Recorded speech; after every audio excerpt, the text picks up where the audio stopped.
ప్రార్థన చేసుకుందామండి. తలలు వంచి ప్రార్థనలో ఏకీభవించండి. పరలోకమందున్న మా తండ్రి, ఈ మంచి సమయంలో మీరు అనుగ్రహించినటువంటి చక్కని వాతావరణం, మీ లెక్కలలో ఉన్నటువంటి మీ కుమారులు, పరలోకంలో నుండి మీరు దయచేస్తున్న మీ మాటలు, వీటన్నిటినీ సంతోషంతో స్వీకరించి వాటి ప్రకారం ప్రవర్తించుటకు మా అందరికీ సహాయం చేయండి. ఈ ప్రదేశంలో మేము వింటున్న మాటలు అనేక మందికి చేరి ఒక క్రొత్త మార్పుకు శ్రీకారం చుట్టి మీ చిత్తాన్ని నెరవేర్చగలుగుటకు, సందేహంతో ఉన్న మనిషికి సందేశాన్నిచ్చి మీ మార్గంలో నడిపించగలుగుటకు సహాయం చేయమని వేడుకుంటూ, యేసుక్రీస్తు వారి ద్వారా ఈ ప్రార్థన పరలోకంలో ఉన్న మీ సన్నిధికి చేరుస్తున్నాం తండ్రి. ఆమేన్. ప్రియమైన దేవుని కుమారులరా, చక్కని మాటలు ఇంతవరకు మనం చిన్నారుల నోట, అలాగే సహోదరుల నోట ఆలకించాం. ఆ మాటలో ఉన్నటువంటి సత్యాన్ని, పరమార్థాన్ని ప్రతి ఒక్కరూ తెలుసుకోవాలని నేను కోరుకుంటున్నాను. క్రొత్తదైనటువంటి మార్గం మనకు ఇప్పుడిప్పుడే పరిచయం అవుతున్నటువంటి జ్ఞానం ఒకంత మనం ఆచరించటానికి సందేహాన్ని కలిగిస్తున్న దానిని మనం అలవాటు చేసుకున్న కొద్దీ అది మనలను నిత్యత్వంలోనికి, మంచి మార్గంలోనికి నడిపిస్తుంది. ఈ భూమి మీదకు వచ్చినటువంటి మనిషి ప్రతి దానిని నేర్చుకొని అలవాటు చేసుకుని అందులో నడుచుకుంటున్నాడు.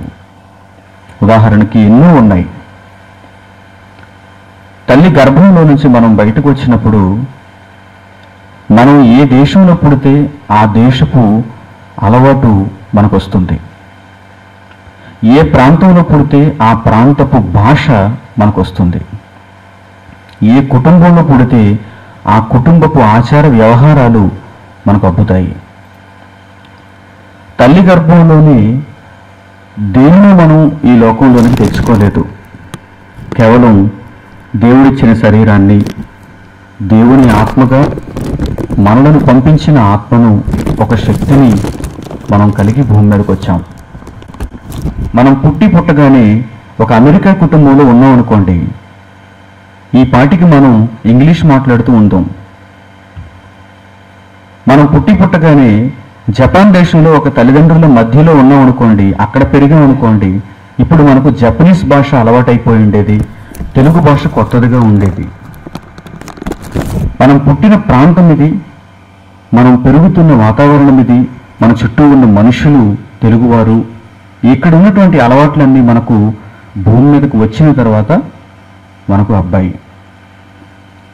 మనం తెలుగువారుగా కనిపిస్తున్నాం, తెలుగు ప్రాంతంలో ఉన్నట్టుగా కనిపిస్తున్నాం. ఇంగ్లీషు వారు ఇంగ్లీషు ప్రాంతంలో ఉన్నట్టుగా కనిపిస్తున్నారు. చైనీయులు ఉన్నారు, ఆస్ట్రేలియా వారు ఉన్నారు, అరేబియా వాళ్ళు ఉన్నారు. ఇలా ప్రపంచవ్యాప్తంగా జాతులుగా ఉన్న మనుషులను మనం చూస్తున్నాం. అలాగని ఏ మనిషి పుట్టుకతో వీటన్నిటినీ సంపాదించుకోలేదు, తెచ్చుకోలేదు. లోకంలో అడుగుపెట్టాడు, ఆ తర్వాత వీటన్నిటిని నేర్చుకున్నాడు, తర్వాత అలవాటు చేసుకున్నాడు. అలాగే మరల మనం బ్రతుకుతున్నప్పుడు మన బ్రతుకు మధ్యలో అప్పుడప్పుడు కొన్ని క్రొత్త సంగతులు మనకు పరిచయం అవుతున్నాయి. ఉదాహరణకి ఇక్కడ ఉన్నటువంటి మనందరికీ కొన్నాళ్లకు ముందు సెల్ ఫోన్ అంటే ఏంటో తెలియదు, మొబైల్ ఫోన్ అంటే ఏంటో మనకు తెలియదు. అందరం ల్యాండ్ ఫోన్స్ మాత్రమే వాడేవారం.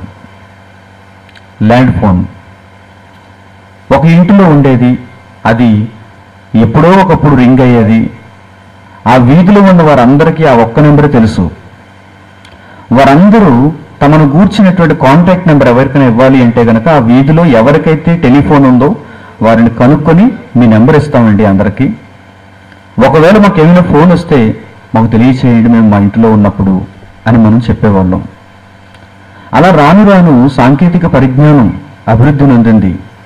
శాస్త్రవేత్తలు ఈ యొక్క విషయంలో పరిశోధనలు ఎక్కువగా చేయటం వల్ల మొబైల్ ఫోన్ అనేది విపణిలోనికి వచ్చింది. మార్కెట్లో వీటిని ఎక్కువగా తయారు చేశారు. అనేక సెల్ ఫోన్ తయారీ సంస్థలు మొబైల్ ఫోన్లను తయారు చేసి మార్కెట్లోనికి విడుదల చేశాయి. ఆ తర్వాత అనేక నెట్వర్క్లు వచ్చాయి. బిఎస్ఎన్ఎల్, ఐడియా, ఎయిర్టెల్, వొడాఫోన్, రిలయన్స్ జియో ఈ మధ్య కొత్తగా. ఇవన్నీ మొన్న మన కళ్ళ ముందు పుట్టినవి, మన మధ్యకు వచ్చినవి. వాటిని మనం అలవాటు చేసుకున్నామా లేదా అంటే అలవాటు చేసుకున్నాం.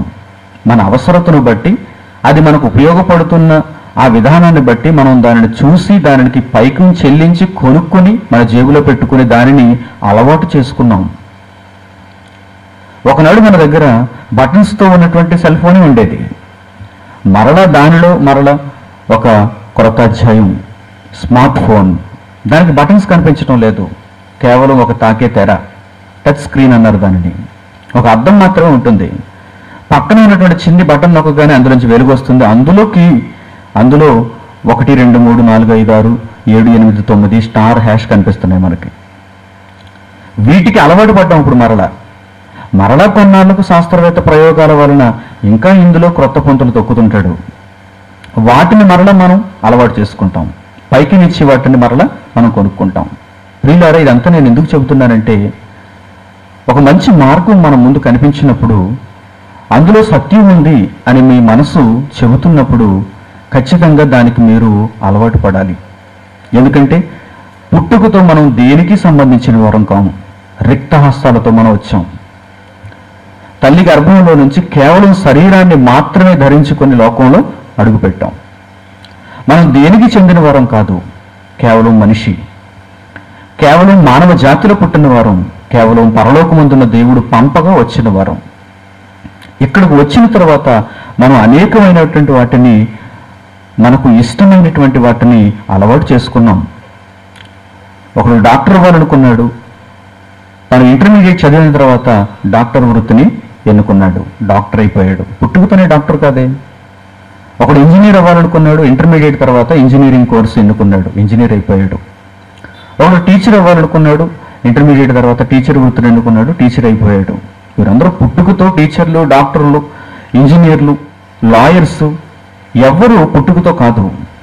వచ్చిన తర్వాత వారి అభిరుచులను బట్టి వారు ఆయా రంగాలను ఎన్నుకున్నారు, వాటిలో ప్రావీణ్యత సంపాదించారు. ప్రియులారా, దేవుడు తన గ్రంథంలో రాయించిన మాటలను బట్టి ఆయన ఏమంటున్నాడంటే, మీరు పురాతనమైనటువంటి మార్గములను గూర్చి ఆలోచించి ఒక్కసారి మీ ప్రయాణ మార్గంలో మేలైనదేది అని అడిగి మీరు చూడాలి. అక్కడ నిలిచి మీరు దానిని గురించి ఆలోచించాలి. అప్పుడు మీరు అది మేలైనదిగా కనిపిస్తే దానికి మీరు అలవాటు పడాలి అంటున్నాడు దేవుడు. దానికి మీరు అలవాటు పడాలి. ఒక చిన్న మొబైల్ ఫోన్కి మీరు అలవాటు పడిపోయారు. ఒక చిన్ని మోటార్ వాహనానికి మీరు అలవాటు పడిపోయారు. ఈ భూమి మీద అతి తక్కువ కాలం ఉండేవి, తాత్కాలికమైనవి. వీటికే మీరు అలవాటు పడుతున్నప్పుడు జ్ఞానానికి ఎందుకు అలవాటు పడటం లేదు అన్నదే దేవుని ప్రశ్న. అన్నిటినీ కోరుకుంటున్నాడు మనిషి. వాటికి పైకినిచ్చి మరి వాటిని అలవాటు చేసుకోవాలని ప్రయత్నం చేస్తున్నాడు. ఒకవేళ రాకపోతే అందరినీ అడిగి దీన్ని ఎలా ఆపరేట్ చేయాలండి, దీనికి నేను ఎలా అలవాటు పడాలండి, దీన్ని నేను ఎలా వినియోగించుకోవాలండి అని అడిగి మరి మనిషి నేర్చుకుంటున్నాడు. ఇవన్నీ చిన్న చిన్న విషయాలు. ఇప్పుడే మీరు వీడియోలో కూడా దానిని చూశారు. మనిషి యొక్క పరిజ్ఞానం, మనిషి యొక్క ఆలోచన అన్ని రంగాలలో అభివృద్ధి చెందింది. కేవలం దేవుని యొక్క విషయంలో తప్ప అన్ని రంగాలలో మనిషి అభివృద్ధిని సాధిస్తున్నాడు, అందులో ప్రగతిని కోరుకుంటున్నాడు. మనం తినే ఆహార ధాన్యాల విషయంలో మనిషి ప్రగతిని సంపాదిస్తున్నాడు, అందులో పరిశోధన చేస్తున్నాడు. వరి గింజలపై పరిశోధన చేస్తున్నాడు. మనం త్రాగుతున్నటువంటి నీటి మీద పరిశోధన చేస్తున్నాడు. మనం పీల్చుచున్న గాలి మీద పరిశోధన చేస్తున్నాడు. మనం ధరించుకుంటున్న వస్త్రాల మీద పరిశోధన చేస్తున్నాడు. మనం ఉంటున్న ఈ జీవితంలో ఈ చిన్న బ్రతుకుకు సంబంధించిన అవసరాలపై మనిషి ఎంతో పరిశోధన కలిగి ఉన్నాడు. 70 ఏళ్లతో ముగిసిపోయే జీవితంలో మనిషి అహోరాత్రులు కష్టపడి పరిశోధన చేయవలసిన అవసరత ఏర్పడింది అనుకుంటే, మరణించిన తర్వాత మరో బ్రతుకుంది కదా, అక్కడితో ముగించబడుతుందని ఎవరూ చెప్పలేరు కదా. మీకు ఆధారం లేదు కదా. బైబిల్లో వ్రాయబడిన ఈ చక్కని జ్ఞానాన్ని మీరు ఆలోచించగలిగితే మరణించిన తర్వాత దేవుడు మరో బ్రతుకును దీనికి కొనసాగింపుగా ఇస్తున్నాడు. ఆత్మకు కొనసాగింపుగా దేవుడు మరొక బ్రతుకును అనుగ్రహిస్తున్నాడు. కనుక దీని మీద ఎవరికైనా పరిశోధన ఉందా అని దేవుడు అడుగుతున్నాడు. దీని మీద ఎవరికైనా పరిశోధన ఉందా? అందుకే నిత్య జీవ పరిశోధన అనే కార్యక్రమాన్ని 2017వ సంవత్సరం జనవరి మాసంలో 13వ తేదీ నుండి 18వ తేదీ వరకు సంకల్పించాం. ఒకవేళ వీలు కలిగిన వారు, ఆసక్తి కలిగిన వారు, నిత్య జీవాన్ని నేను కూడా పరిశోధించాలి అనే కోరిక కలిగిన వారు తప్పకుండా మమ్మల్ని సంప్రదించండి. కరపత్రాలలో మీరు తీసుకోండి. ఇదేది లాభాన్ని ఆర్జించే కార్యక్రమం కాదు, పేరు ప్రఖ్యాతులు సంపాదించే కార్యక్రమం కాదు. సంవత్సరం ప్రారంభంలో చెడిపోతున్నటువంటి మనిషిని ఒక మంచి మార్గంలో ఉంచి ఒక 5-6 రోజుల పాటైనా దేవుని జ్ఞానాన్ని వారికి అహోరాత్రులు రుద్ది మరలా వారి ఇంటికి పంపించాలి. ఆ సంవత్సర కాలం అంతా వారు దేవుని జ్ఞానంలో ఉండే ఒక మంచి ప్రయత్నం చేయాలి అనే ఆలోచనే తప్ప మరో దురుద్దేశం అందులో లేదు. ఎందుకంటే ప్రపంచం అంతా దేవుని భక్తి ముసుగులో కూడా వ్యాపారాలు చేయటం మనం చూస్తున్నాం. అది కేవలం మరొక విశ్వాసంలోనే కాదు, మరొక మతంలోనే కాదు, క్రైస్తవ్యంలో కూడా ఈరోజు ఎన్నో దోపిడీలు, ఎన్నో అరాచకాలు ఈరోజు మన కళ్ళ ముందు మనకు కనిపిస్తున్నాయి. ప్రతి ఒక్కరూ దేవునిని స్వార్థపూరితమైనటువంటి ఆలోచనలతో చూస్తూ దేవుని నమ్ముకోవటం వల్ల నాకేం వస్తుంది, నాకెంత ఒరుగుతుంది అనేవాడు మొదలుకొని దేవుని ప్రకటించటం వల్ల కూడా నాకేం వస్తుంది, నాకేం ఒరుగుతుంది అనుకునేవాడే ఈరోజు సమాజంలో మనకు కనిపిస్తున్నాడు. మనం అలాంటి వారంగా ఉండకూడదు. తెలుగులో ఒక సామెత ఉంటుంది, ఎంత బ్రతుకు బ్రతికి ఇంటెనకాల చచ్చిపోయాడంట ఒకడు. ఎంత బ్రతికి ఇంటి వెనక చనిపోవడం ఎందుకు చెప్పండి? ఎలా చనిపోవాలి మరి? ఒక బ్రహ్మాండంగా మన ముగింపు ఉండాలి. ఎంతో గొప్పగా మనం మన బ్రతుకును కొనసాగిస్తున్నప్పుడు, దేవుని జ్ఞానాన్ని అభ్యసిస్తున్నప్పుడు దాని ముగింపు కూడా ఎలా ఉండాలంటే అనేక మందికి మార్గాన్ని చూపేదిగా, మనలను జ్ఞాపకం చేసుకుంటే యేసుక్రీస్తు గుర్తుకొచ్చేటట్లుగా మన బ్రతుకుండాలి. ప్రియమైన వారులారా, ఈ మంచి సందర్భంలో ఆ మాటను మీకు మరలా ఒకసారి జ్ఞాపకం చేస్తాను. ఇర్మియా గ్రంథము 6వ అధ్యాయము 16వ వచనం ఒక్కసారి మరలా మీరు దానిని చూడండి. ఇర్మియా గ్రంథము 6వ అధ్యాయము 16వ వచనం. ఇర్మియా గ్రంథము 6వ అధ్యాయము 16వ వచనం. యెహోవా ఎలాగూ సెలవిచ్చుచున్నాడు, మార్గములో నిలిచి చూడుడి. చాలా మంది చాలా మార్గాలలో వెళ్తున్నారు. మీ ఇష్టం మీది, ఎవరి ఇష్టం వారిది, మనం కాదనలేము. అంతెందుకండి, నాశనానికి వెళ్ళిపోతున్నాడని వాడికి తెలుసు, మనకి తెలుసు. ఎవరనుకుంటున్నారు వారు? మద్యం తాగేవారు. వాడికి తెలీదా? ఆ మద్యం తాగుతున్నప్పుడు ఆ మద్యం సీసా మీద కూడా ఉంది, వ్రాసి ఉంది. ఏమని? ఈ మద్యంను గనక నీవు పుచ్చుకుంటే, దీన్ని గనక నీవు త్రాగితే నీవు ఎలా మారిపోతావంటే, ఇదిగో బొమ్మ వేసాను చూడంటున్నాడు అక్కడ. మాటల్లో చెబితే ఒకవేళ తెలుగు రాత, తెలుగు భాష వాడికి అర్థం కాదేమోనని. ఎందుకంటే చాలా మంది నిరక్షరాస్యులు మద్యం తాగుతుంటారు, రోజంతా సంపాదిస్తారు. చివరికి వెళ్ళి కుటుంబానికి ఆ పైకి మెచ్చి కుటుంబంలో ఆనందాన్ని వారు చూడకుండా ఏం చేస్తుంటారో తెలుసా? మద్యం సీసా కొనుక్కొని దాన్ని త్రాగుతుంటారు. కుటుంబం అంతా వారి కోసం ఎదురు చూస్తూ ఉంటుంది. మా నాన్న వస్తాడు, మా ఆయన వస్తాడు, మాకు వెచ్చాలు తీసుకుని వస్తాడు, ఈ కుటుంబాన్ని నడిపిస్తాడు అని కుటుంబం అంతా ఎదురు చూస్తూ ఉంటుంది. కానీ వీడేం చేస్తాడు? ఒక దుకాణానికి వెళ్ళిపోయి ఆ సంపాదించిన కాస్తో కూస్తో ఒక 200, 300, 400 ఫుల్గా తాగి ఇంటికి వెళ్తాడు. వాడు త్రాగుతున్నటువంటి మద్యం సీసా మీద కూడా ఏముంటుందో తెలుసా? ఒక పుర్రె బొమ్మ, అస్థిపంజరం. ఆ పుర్రె బొమ్మ ముఖాన్ని ఎలాగైతే ఉంటుందో దానిని ముద్ర వేసి 2 ఎముకలు అటు ఇటు వేస్తారు. డేంజర్. దీన్ని త్రాగటం వల్ల నీకేదో మంచి జరుగుతుందని ఆ సీసా కూడా చెప్పటం లేదు. దీన్ని త్రాగటం వల్ల నీవు ఇలా అయిపోతావు, చాలా త్వరగా ఇలా మారిపోతావు. నువ్వు ఏ మనిషి అయినా చివరికి అలా మారతాడు. కానీ వృద్ధాప్యంలో కాదు, దీన్ని త్రాగగానే మరుక్షణాన్ని నువ్వు ఇలా మారిపోతావు. లోపల లివర్ పాడైపోతుంది, లోపల ఉన్న కిడ్నీలు పాడైపోతాయి. ఆ సీసా కూడా తెలియజేస్తుంది చూడండి. కానీ వినడు. నా ఇష్టం అంటాడు. నీ జేబులో డబ్బు ఏమైనా నాకు ఇస్తున్నావేటయ్యా? నేను సంపాదించిన పైకమే కదా నేను త్రాగుతున్నది, నువ్వెవడో నన్ను అడగడానికి అంటాడు. ఒక మంచి మాట చెప్పడానికి మనం అక్కడికి వెళ్ళినా వాడు ఇలాగే అపార్థం చేసుకుంటాడు. సిగరెట్ కాలుస్తున్నాడు అనుకోండి, ఒకడు స్టూడెంట్ సిగరెట్ కాలుస్తున్నాడు అనుకోండి, వాడి దగ్గరికి వెళ్ళి నువ్వు ఇలా కాల్చకూడదు నాయన, పొగ త్రాక్కూడదు నాయన అని చెప్పామనుకోండి, వాడేమంటాడు? నీ డబ్బు ఏమన్నా ఇచ్చి నాకు పెట్టుకున్నావా అని అడుగుతాడు. నేను చైన్ స్మోకర్ అయితే నీకేంటి, 1 కాలిస్తే నీకేంటి, 100 కాలిస్తే నీకేంటి, నీకేంటన్నాయి అంటాడు. ప్రియమైన వారులారా, జాగ్రత్తగా ఆలోచించండి. సమాజంలో ఎవరిష్టం వారిది, ఎవరిష్టం వారిది. వారు అనేకమైన మార్గాలలో తప్పిపోతున్నారు. బాధపడేదల్లా మార్గం తెలిసిన వాడే, బాధపడేదల్లా దేవుని మనసు కలిగిన వాడే. పరలోకంలో దేవుడు కూడా ఇలాగే బాధపడుతున్నాడు.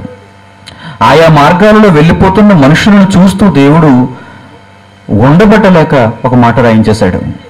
ఉండబట్టలేక. ఎందుకండి ఆయనకి పరలోకంలో ఉండక, సంతోషంగా ఉండక, ఆయన భక్తులు ఆయన కొరకు చేస్తున్న సేవను స్వీకరించి సంతోషంగా ఆనందంగా ఉండక ఎందుకండి ఈ వ్రాతలన్నీ?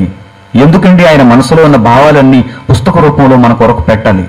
ఎందుకంటే ఉండబట్టలేకపోతున్నాడు. మనిషి ద్వేషిస్తాడని తెలిసిన ఎందుకంటే మనిషిని మరలా మరలా బుజ్జగిస్తున్నాడు, కోరుకుంటున్నాడు, ఈ మాటలు చెప్పిస్తున్నాడు? ఎందుకంటే ఆయనలో ఉన్నది అపారమైన ప్రేమ. ఒక తండ్రికి కుమారుడికి మధ్య ఉన్న సంబంధం. కుమారుడు చెడిపోతున్నప్పుడు తండ్రి ఓర్వలేక వ్రాయిస్తున్నటువంటి వైనం. చూడండి ఏమంటున్నాడు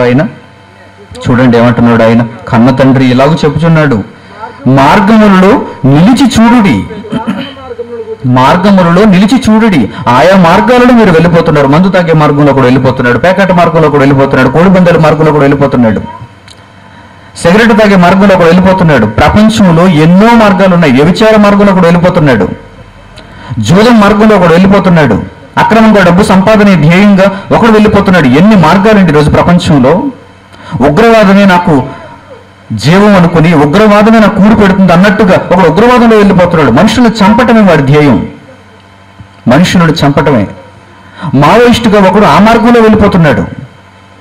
చైన్ స్నాచర్గా ఒకడు ఆడవారి మెరలో గొలుసులు కాజేసేవాడుగా ఒకడు వెళ్ళిపోతున్నాడు. వాడి జీవితం అంతా అంతే. ఇక దొంగతనమే ధ్యేయంగా ఒకడు మారిపోతున్నాడు. వారి జీవన మార్గాలు చూడండి. ఒక్కొక్క మనిషి ఒక్కొక్క మార్గాన్ని ఎన్నుకుంటున్నాడండి ఈరోజు. దేవుని మార్గం తప్ప, దేవుని జ్ఞానం తప్ప. అందుకే దేవుడు ఏమని రాయిస్తున్నాడంటే మార్గములలో నిలిచి చూడుడి. చాలా మార్గాలు ఉన్నాయి, మీకు చెప్పిన వినరని తెలుసు, కానీ నా బాధ్యత చెప్పడం, నా బాధ్యత. ఒక తండ్రికి ఒక కుమారుడు ఉన్నప్పుడు, ఆ కుమారుడు చెడిపోతున్నప్పుడు, కుమారుడు తండ్రి నీ మాట నేను వినను అని కుటుంబంలో అంటున్నప్పుడు తండ్రి ఊరుకుంటాడా? తల్లి ఊరుకుంటుందా? ఊరుకోరు. వాడు చెడిపోతున్నాడని తెలిసినా, ప్రతిరోజు మద్యం తాగొస్తున్నాడని తెలిసినా, ప్రతిరోజు వాడు చెడు తిరిగి వస్తున్నాడని ఇంటికి తెలిసినా కానీ మరలా ఏదో ఉండబట్టలేక, నాన్న నువ్వు అలా చేయకూడదురా, నీవు అలా చేస్తే నీ బ్రతుకు ఏమైపోతుందిరా, అర్ధాంతరంగా నీవు కాటికి వెళ్ళిపోతావురా, నీవు అలా చేయటం నాకు ఇష్టం లేదురా, నా కడుపు పోత నువ్వు మిగల్చకురా అని ప్రతిరోజు ఎందుకు చెబుతున్నారు వారు? వారిలో ఉన్న ప్రేమ అంతకంటే గొప్పది కదా దేవునిది. తల్లిదండ్రులైనా ఏనాడైనా ఒకవేళ విసిగిపోతారేమో, వారి యొక్క మాటలు చెప్పటం ఆపు చేస్తారేమో, కానీ దేవుడు మాత్రం బ్రతికున్నంతకాలం మనిషికి చెప్పాలి అనుకుంటున్నాడు. బ్రతుకు ముగించిన తర్వాత వినే అవకాశం మనిషికి లేదిక. అందుకే ఏమంటున్నాడు చూడండి, మీరు వెళుతున్నటువంటి మార్గములలో నిలిచి చూడుడి. అప్పుడు మీరు నిలిచి ఏమని అడగాలి? పురాతనమైన మార్గములను గూర్చి విచారించుడి. విచారించుడి అంటే బాధపడండి అని అర్థం కాదు, పరిశోధన చేయండి అని అర్థం. పురాతనమైన మార్గములు ఎక్కడున్నాయి? నేను వెళుతున్న ఈ మార్గములలో, మనిషి పయనిస్తున్నటువంటి ఈ మార్గములలో పురాతనమైన మార్గం ఏది? మందు కొట్టే మార్గం అనుకోండి, అది పురాతనమైన మార్గం కాదు. మందు ఎప్పుడు కనిపెట్టారు? నిన్న మొన్నే కనిపెట్టారు ఈ మందు, ఈ మద్యం. రోజుకి కొత్త బ్రాండ్లు వచ్చేస్తున్నాయి. సిగరెట్ పీకులు ఎప్పుడు కనిపెట్టారు? నిన్న మొన్న. పొగాకు ఎప్పుడు కనిపెట్టారయ్యా? మనిషి వచ్చిన తర్వాత నిన్న మొన్న.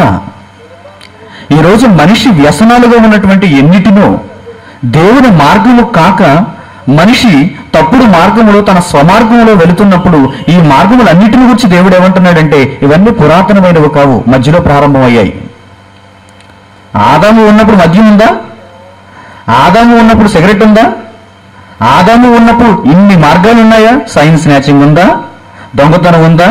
దొంగ నోట్ల మార్పిడి ఉందా? బంగారాన్ని అత్యధికంగా పోగు చేసుకోవడం ఉందా? ఏమీ లేదు. ఆదాము హవ్వ భూమి మీద నించుని చూస్తున్నారు భూమిని అంతటిని. ఇదంతా మాదేనా? ఏం చేసుకోమంటావు తండ్రి? ఏం చేసుకోమంటావు తండ్రి?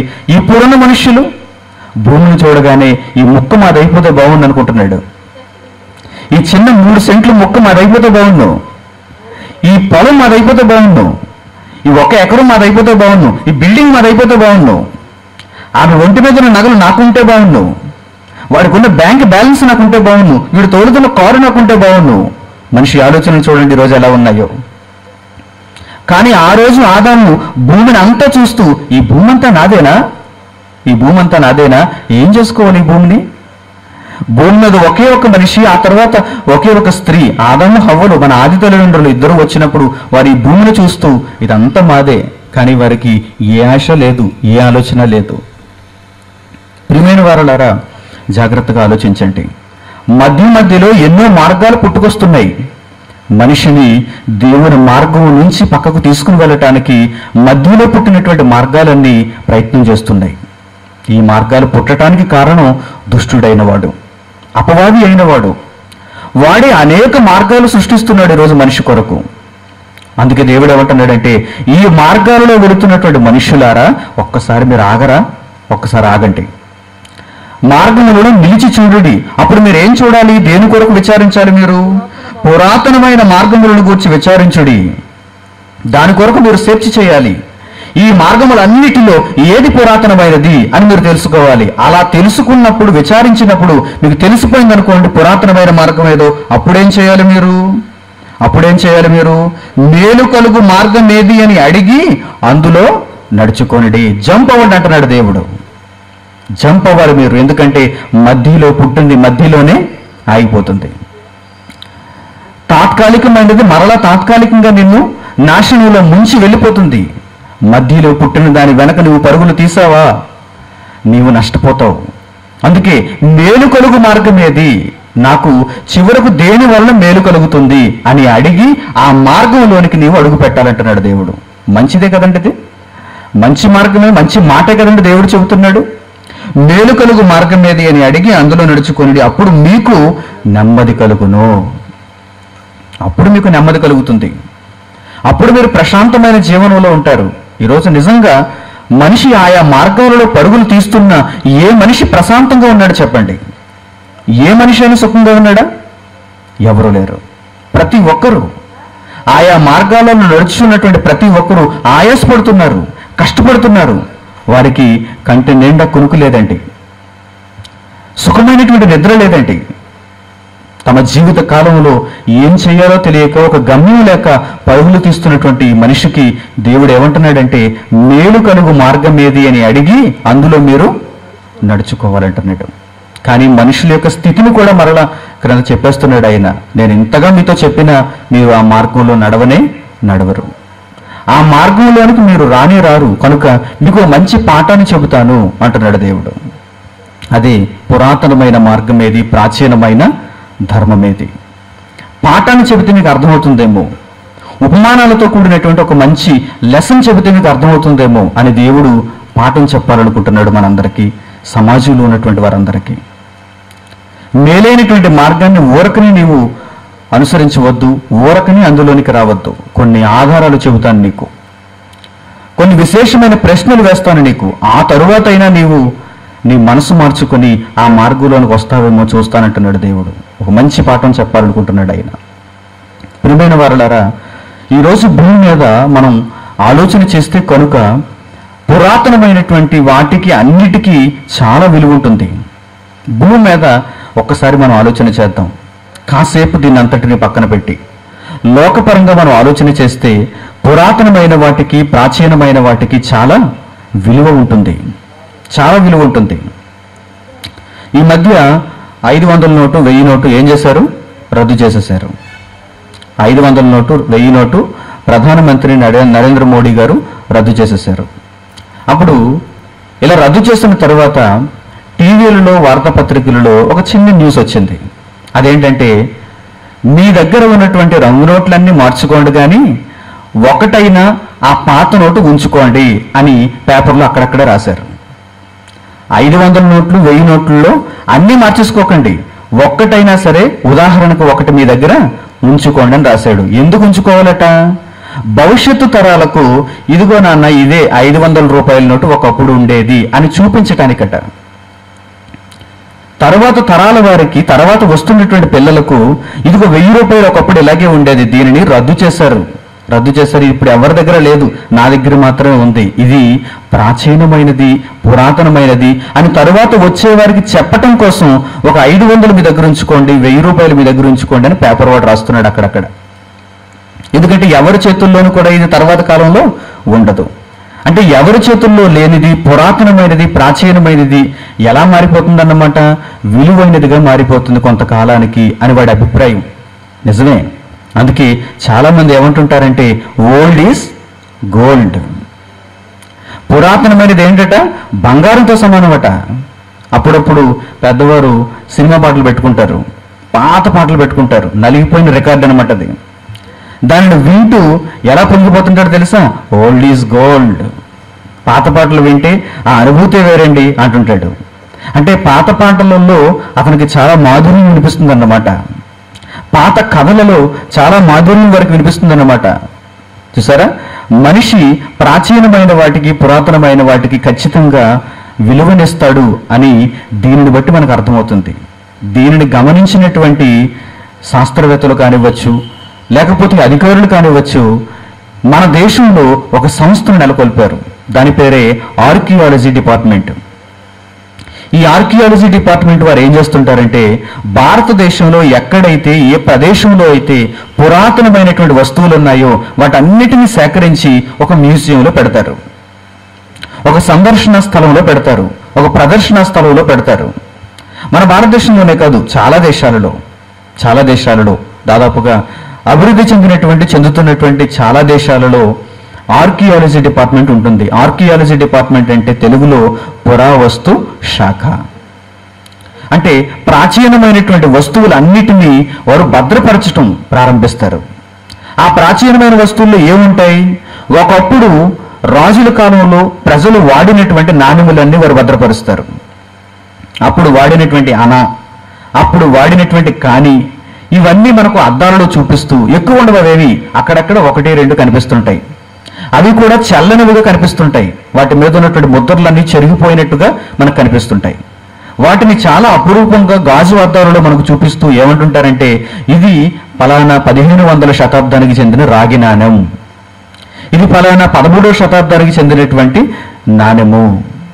అప్పుడు వారు వాడినటువంటి కరెన్సీ ఇదిగో ఈరోజు పురావస్తు శాఖలోనికి వెళ్ళిపోయింది అని మనకు చూపిస్తుంటారు. అలాగే వారు వాడినటువంటి పాత్రలు, అలాగే వారు వాడినటువంటి యుద్ధ సామాగ్రి, వారు వాడిన చిన్న కత్తులు, వారు వాడినటువంటి ఫిరంగులు, ఇవన్నీ ఏం చేస్తుంటారు? నేటి కాలంలో ఆర్కియాలజికల్ సర్వే డిపార్ట్మెంట్, భారతదేశానికి సంబంధించినటువంటి ఈ పురావస్తు శాఖ ఏం చేస్తుందంటే వాటన్నిటిని భద్రపరిచి ప్రజలను పిలిచి చూపిస్తుంటుంది. ఇదిగో ఒకనాడు చరిత్రలో ఇవి వాడబడ్డాయి. వీటన్నిటికీ అంత గొప్ప విలువ ఉందా? వీటి కొరకు ఒక సంస్థ, వీటిని కాపాడటానికి అధికారులు, ప్రజలందరినీ ఒక సందర్శన స్థలంలో వీటన్నిటిని చూపిస్తూ ఇది చాలా గొప్పది, ఇది చాలా పురాతనమైనది, ఇది చాలా ప్రాచీనమైనది అని చెబుతూ వీటన్నిటినీ గొప్ప చేస్తున్నటువంటి భారత ప్రభుత్వం కావచ్చు, చాలా దేశాల ప్రభుత్వాలు కావచ్చు, ప్రాచీనమైన వాటికి చాలా విలువను వీరు ఆపాదిస్తున్నారు. ప్రియమైన వారులారా, నిజంగా పురాతనమైనది అంత గొప్పదైతే, ప్రాచీనమైనది అంత గొప్పదైతే, ప్రాచీనమైన వాటిలో వస్తువులే కాదు ధర్మం కూడా ఉంది. ప్రాచీనమైన వాటిలో కేవలం వారు వాడినటువంటి పరికరాలు మాత్రమే కాదు, మార్గం కూడా ఉంది. దానిని దేవుడు చెప్పాడు, ప్రాచీనమైనటువంటి మార్గం, పురాతనమైనటువంటి మార్గం, ఒకప్పుడు పుట్టినటువంటి ధర్మం, ఎప్పుడు చాలా కాలం కిందట దేవుడు పుట్టించినటువంటి ధర్మం. దీనిని గూర్చి మీరు తెలుసుకోవాలి అని దేవుడు పలుకుతున్నాడు. ప్రియమైన వారులారా, సమాజం ఎక్కడి వరకు వచ్చి ఆగిపోయిందంటే నాణేల వరకు వచ్చింది. భూమిని త్రవ్వుతున్నారు, ఏం దొరుకుతుంది? వరకు నాణ్యం దొరుకుతుంది. ఎక్కడెక్కడో గుహలు తవ్వుతున్నారు, గోల్కొండ కోట తవ్వుతున్నారు, వారికి ఏం దొరుకుతుంది? హైదరాబాద్లో గోల్కొండ కోట త్రవ్వితే ఎప్పుడూ నిజాం కాలం నాటి రాజులు పరిపాలించినటువంటి కాలంలో వారు వాడినటువంటి చిన్న కత్తి, వాటి మొనలు దొరుకుతున్నాయి. వారు వాడినటువంటి వస్త్రాలు, వారు వాడినటువంటి రత్నాలు, మాణిక్యాలు ఇవే దొరుకుతున్నాయి. వాటిని చూచి మనిషి పొంగిపోతున్నాడు, నేను అభివృద్ధిని సాధించాను. నేను చరిత్రను తెలుసుకుంటున్నాను అని మనిషి అక్కడితో సరిపెట్టుకుంటున్నాడు. ప్రియులారా, అదే అభివృద్ధి? అదా నిజమైనటువంటి పురావస్తు శాఖ చేయవలసినటువంటి కార్యక్రమం? కానే కాదు. వీటన్నిటిని మించినది ఒకటి ఉంది. నిజానికి మీరు మాట్లాడుకుంటే వీరందరూ వాడినటువంటి నాణ్యములు ఆనాటి కాలంలో అసలు ఎందుకు పనిచేయవు కనుకనే ఒకడు ఏం చేశాడు, అలా పారేశాడు దాన్ని. ఒక అన్నాన్ని ఏం చేశాడు, ఎందుకు పనిచేయదు, ఇది బాగా అరిగిపోయింది కనుక అలా పాడేశాడు. పాడేయగానే అది ఎక్కడ పడిపోయింది? ఎక్కడో రోడ్డు పక్కన ఒక పెంటలో పడిపోయింది. అది ఆ పెంటలో పడిపోయినప్పుడు వర్షాలకు కాలక్రమేణా భూమి పొరల్లోనికి అది వెళ్ళిపోయి అలా భద్రపరచబడింది. ఈ రోజు ఆర్కియాలజీ డిపార్ట్మెంట్ వారు అందరూ వచ్చి దానిని త్రవ్వి అబ్బో మాకు నాణ్యం దొరికింది అంటున్నాడు. ఇది ఒకప్పుడు ఒక పిల్లవాడు అలా పారేశాడు అనమాట. దానిని చూపించి ఇది గొప్పది అని ప్రజలకు చూపిస్తున్నారా, ప్రజలకు నేర్పిస్తున్నారా? ఒకప్పుడు వాడికి పనికిరాని పాత్రలన్నింటినీ అలా పడేశారు. పనికిరాని పాత్రలు ఏం చేస్తారు? మీరైనా ఏం చేస్తారు, మనమైనా ఏం చేస్తాం? ఓ పక్కన పడేస్తాం. ఇంట్లో మనకు పనికిరానివి, చిల్లులు పడినవి ఏం చేస్తాం? వాటన్నిటిలో ఒక మూలకు తోసేస్తాం. మనకు పనికిరాని మంచం అనుకోండి, దానిలో మూలకు తోసేస్తాం. వీటన్నిటినీ ఈరోజు మనిషి ప్రాచీనమైనవి గనుక, మాకు త్రవ్వకాలలో దొరికాయి గనుక ఇవే గొప్పవి అనుకుంటున్నాడు. దేవుడు ఏమంటున్నాడంటే, మీరు సేకరించవలసింది, మీరు పరిశోధన చేయవలసింది వీటిని కొరకు కాదు. వీటి కొరకు మీరు పరిశోధన చేస్తే మీకు ఏమీ రాదు. చరిత్రను తెలుసుకుని మీరు ఏం చేస్తారు? చరిత్రలో ఫలానా రాజు పుట్టాడని, ఫలానా రాజు కాలంలో ప్రజలు ఇలా బ్రతికారని తెలుసుకోవటం వల్ల మీకు ఏం జరుగుతుంది? అవునా అనుకోవడం తప్ప, చరిత్రలో ఒక పాఠం వ్రాసుకోవడం తప్ప, దానికి ప్రశ్నలు జవాబులు తయారు చేసుకోవడం తప్ప మీకు ఏం జరుగుతుంది? మీ బ్రతుకు మారుతుందా? మారదు. మీ బ్రతుకు మారదు. కనుక ఒక మనిషిని మంచి మార్గంలో నడిపించాలంటే, ఆ వ్యక్తి యొక్క వ్యక్తిత్వాన్ని నిజంగా సరైనదిగా మార్చాలంటే కనుక మీరు చూడాల్సింది, మీరు నేర్చుకోవాల్సింది ప్రాచీన ధర్మాన్ని, పురాతనమైన మార్గాన్ని. దానిని దేవుడు బైబిల్లో పుష్కలంగా వ్రాయించాడు. అసలు బైబిల్లో ఆదికాండం దగ్గర నుంచి ప్రకటన గ్రంథం వరకు ఉన్నటువంటి అనేక సందర్భాలలో దేవుడు రాయించిన మాటలన్నీ కూడా ప్రాచీన కాలానికి సంబంధించినవి, పురాతనమైన మార్గానికి సంబంధించినవి. ఈ సందర్భంలో మీ అందరికీ ఒక విశేషమైన సంగతి నేను తెలియజేస్తాను. ప్రపంచంలో ఎన్నో పుస్తకాలు, ఎన్నో గ్రంథాలయాలలో ఉన్నాయి. ఎంతో మంది గ్రంథకర్తలు వాటిని రాశారు. కానీ బైబిల్ ముందు వాటన్నిటిని తీసుకువచ్చి పెడితే బైబిల్లో ఒక గొప్పతనం ఉంది. ప్రపంచంలో ఉన్న ప్రతి పుస్తకాన్ని తలవన్నే ఒక గొప్పతనం బైబిల్లోనే ఉంది. అదేంటంటే, ప్రారంభంలో దేవుడు ఏ మాటలతో బైబిల్ని ప్రారంభించాడో తెలుసా? ప్రాచీనమైన సంగతులతో బైబిల్ని ప్రారంభించాడు. ప్రపంచంలో ఇంకే పుస్తకాన్నైనా మీరు చూపించండి, ఆది యందు దేవుడు భూమి ఆకాశములను సృజించెను అన్న మాటతో ప్రారంభమైనటువంటి బైబిల్ ఆ తర్వాత సృష్టి కార్యక్రమం ఎలా జరిగిందో చెబుతూ కొన్ని వేల కోట్ల సంవత్సరాల క్రితం జరిగిన సంగతులను దేవుడు అక్కడ మోషే ద్వారా పరిశుద్ధాత్మ ప్రేరణతో రాయిస్తున్నాడు. ఎక్కడైనా, ఏ పుస్తకమైనా, ఏ గ్రంథాలయంలోనైనా, ఏ భాషలోనైనా, ఏ దేశంలోనైనా ఎక్కడా లేదంటే, అందరూ వారికి తోచిన సంగతులు ఒక 500 ఏళ్ల క్రితం నాటి సంగతులు, ఒక 600 ఏళ్ల నాటి క్రితం సంగతులు, ఒక 1000 ఏళ్ల నాటి క్రితం సంగతులు, ఒక 3000 ఏళ్ల నాటి క్రితం సంగతులు, మహా అయితే అక్కడి వరకు వెళ్ళగలడు మనిషి, అంతే. కానీ వేల కోట్ల సంవత్సరాల క్రితం నాటికి వెళ్ళి మనిషి ఆవిర్భావానికి ముందు జరిగిన సంగతులు ఎవరైనా చెప్పగలరా? ఎవరైనా రాశారా అంటే ఎక్కడ, ఏ పుస్తకంలో లేరు. That is Bible. బైబిల్ అంటే రిలీజియస్ బుక్ కాదు, మత గ్రంథం కాదు. బైబిల్ అంటే, బైబిల్ మనిషిని విజ్ఞానంలో నడిపించేటువంటి ఒక చరిత్ర పుస్తకం. పురావస్తు శాఖ వారు ఈ నాణ్యములన్నింటినీ ఇప్పుడు తీసేయాలి, చీపురుతో ఊడ్చేయాలి. నన్ను అడిగితే పురావస్తు శాఖ చీపురుతో వీటన్నిటిని ఊడ్చేయాలి. ఎందుకయ్యా? చల్లని నాణ్యాలన్నింటినీ గాజు బీరువాలలో పెట్టావు, గాజు అద్దాలలో వాటిని భద్రపరుస్తూ రోజు తుడుస్తున్నావు వాటిని. కాదు, ముందు పురావస్తు శాఖలో మొట్టమొదటి స్థానంలో ఉండవలసినటువంటి పుస్తకం ఏంటో తెలుసా? ది బైబిల్, పరిశుద్ధ గ్రంథం. ఎందుకంటే అందులో ఉన్న మాట, అందులో వ్రాయబడినటువంటి దేవుని జ్ఞానం, అది కొన్ని వేల కోట్ల సంవత్సరాలకు సంబంధించిన మాట.